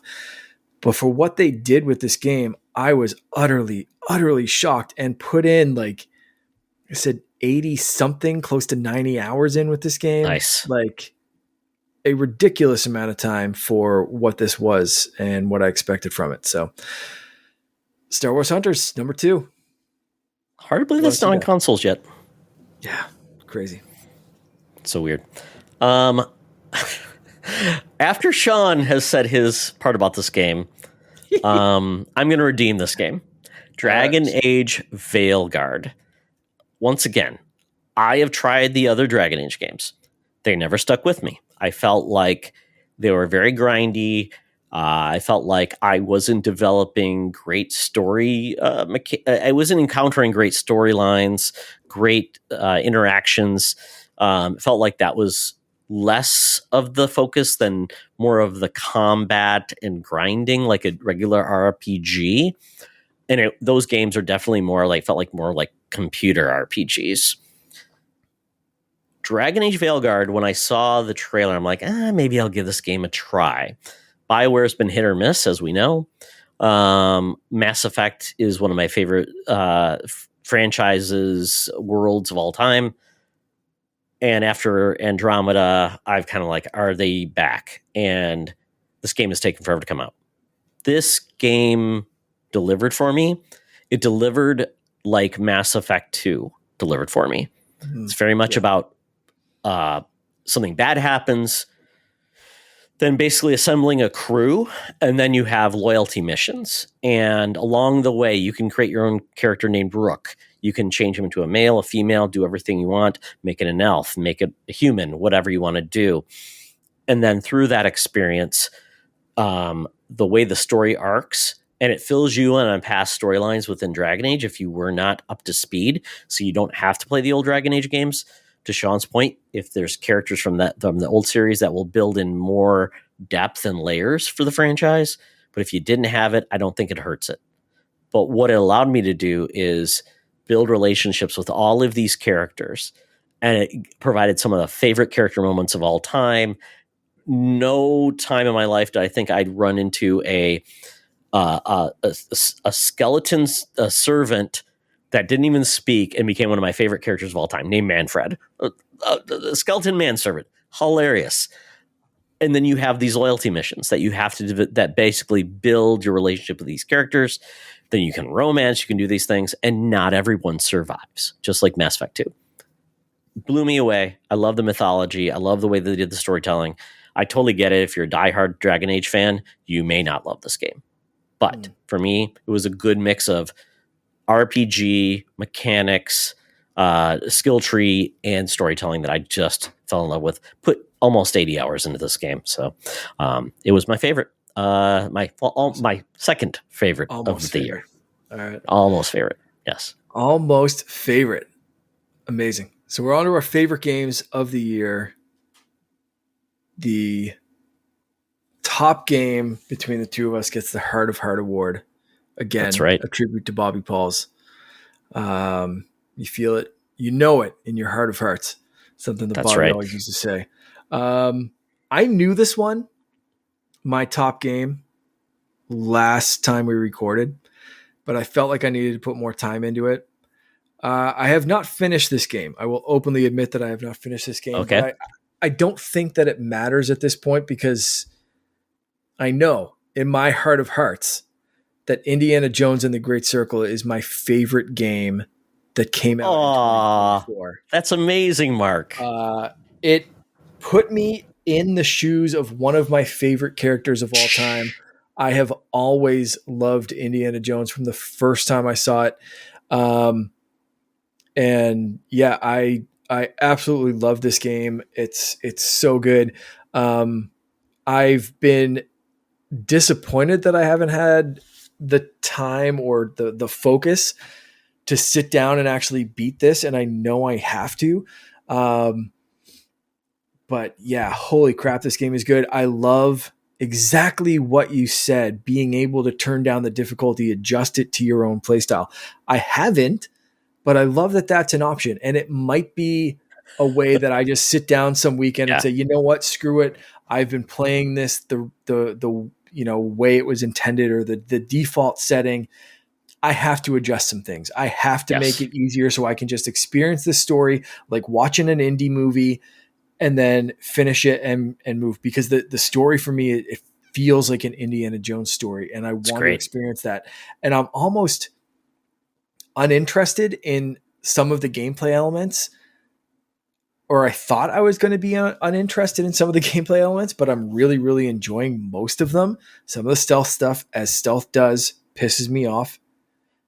Some of the not being able to just run in and punch my way out of things can sometimes get me, until I remember that it's an Indiana Jones movie. Indy does not have 400 kills by the end of a movie. He's not a space marine. Yeah, right? He doesn't go guns blazing in against 60 Nazis, because you're not going to win that fight. It's an Indiana Jones thing. He's smart. He's a professor. Yeah, he can throw a punch.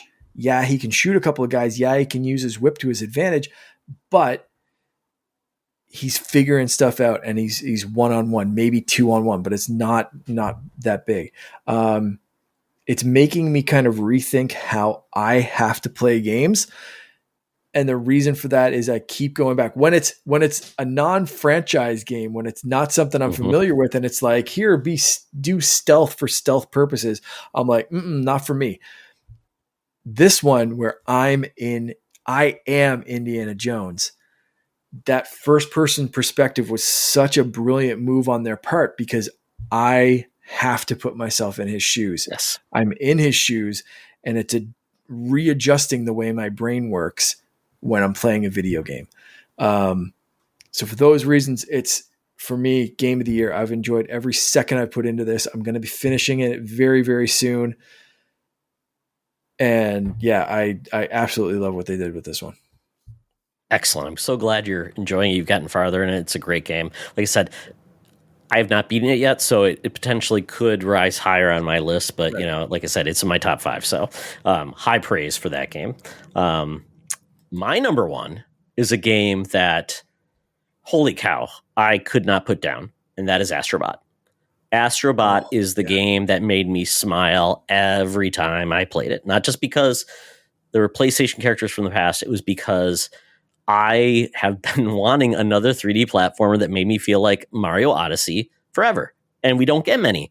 And the fact that I got this feeling from a character that I only played in the first game with like the demo with the PS5, and I love that. I'm like, I want to play more with this little guy, because it's amazing, because you just feel like you're in that mode. And they did so much more, and they keep releasing content for it. There's, basically racing levels where you have to do better than other people, and you're on the basically a leaderboard for that to see who can be the best at those. They have so many secrets. The power-ups are amazing, just like Mario Odyssey. It's like, you love, what can you do with this power-up? Being a monkey, getting small, doing all these weird things, punching things. It's just so great. I love the DualSense features, because I'm like, I feel like I'm pulling a spring, and it makes you feel really excited to be in that world. There's tons of costumes. You can paint your ship. You can do all these things. So things to get you back into it. And it gives you that point to like, you need to rescue this many more guys. I'm like, oh my God. And they release like Christmas level. The bosses are great. I love how they incorporate the PlayStation, not only the character models, but the worlds you go into, and playing them as Astrobot. Like, who thought we'd get like a shooter level using Uncharted mechanics with Astrobot? They do that. It's adorable. It's so goofy. It's fun. And I love it. And they put so much care, and the music for every level is amazing. So this is like a love letter to just platforming games, and a love letter to Nintendo, quite honestly, in Mario, because they're like, we loved what you did, and we want to do the same thing. And so if anybody, it's I would say it's the game to get for PlayStation 5. It's so amazing. It's so good. Love it to pieces. I know, Mark, as soon as you get a PlayStation 5 or the ability to get one, play Astrobot, Finn will go ape crap. Yeah. He will love it. It's so cute. That song, I Am Astrobot, makes me smile every time. If I could have put a game on my list that I didn't play a single frame of, but watched a ton of YouTube videos, that would have been it. Like this should be kind of almost on an honorable mention, but I didn't play a frame of it. The FOMO game, the game you want to play. Yeah. Like, like those people that are great at Elden Ring. It's like, I will never be good at that game, but it looks so much fun. Game I didn't touch, but I appreciate the most just based on what I've seen. Like, yeah, I get you. Yeah, maybe it's next year we'll do a FOMO game, like the game that we wish we could play, or a game I wish I was good at. So Mark, that is my heart of heart. But the surprising thing is you were worried we wouldn't have a game in our top 5. Yeah. We have 2 games in our top 5. Got 2 crossovers. I didn't expect that. I thought indie might be on both. Did not think you'd have Prince of Persia. You surprised me on that one. Yes. So good on us. I think I know what wins. Yeah. I think I know what wins. It's you have it as your number 1. I have it on my number 5. I think that makes absolute sense. Puts it a little bit up. Yes. Prince of Persia coming in second place, but yeah, Indiana Jones and the Great Circle takes our Couchy Award number 1. Amazing.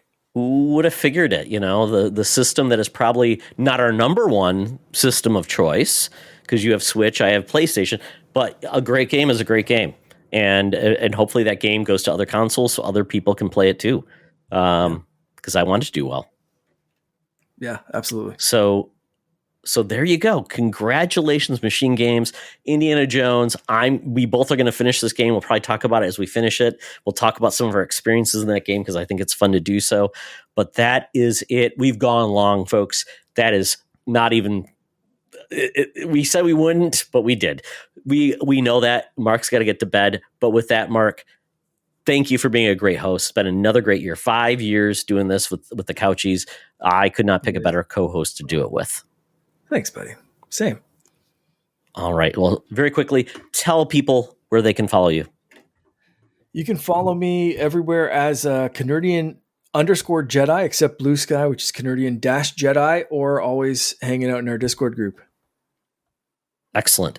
You can follow me on Blue Skies at Todd Oxtra, at Secret Friends Unite, and on our Discord.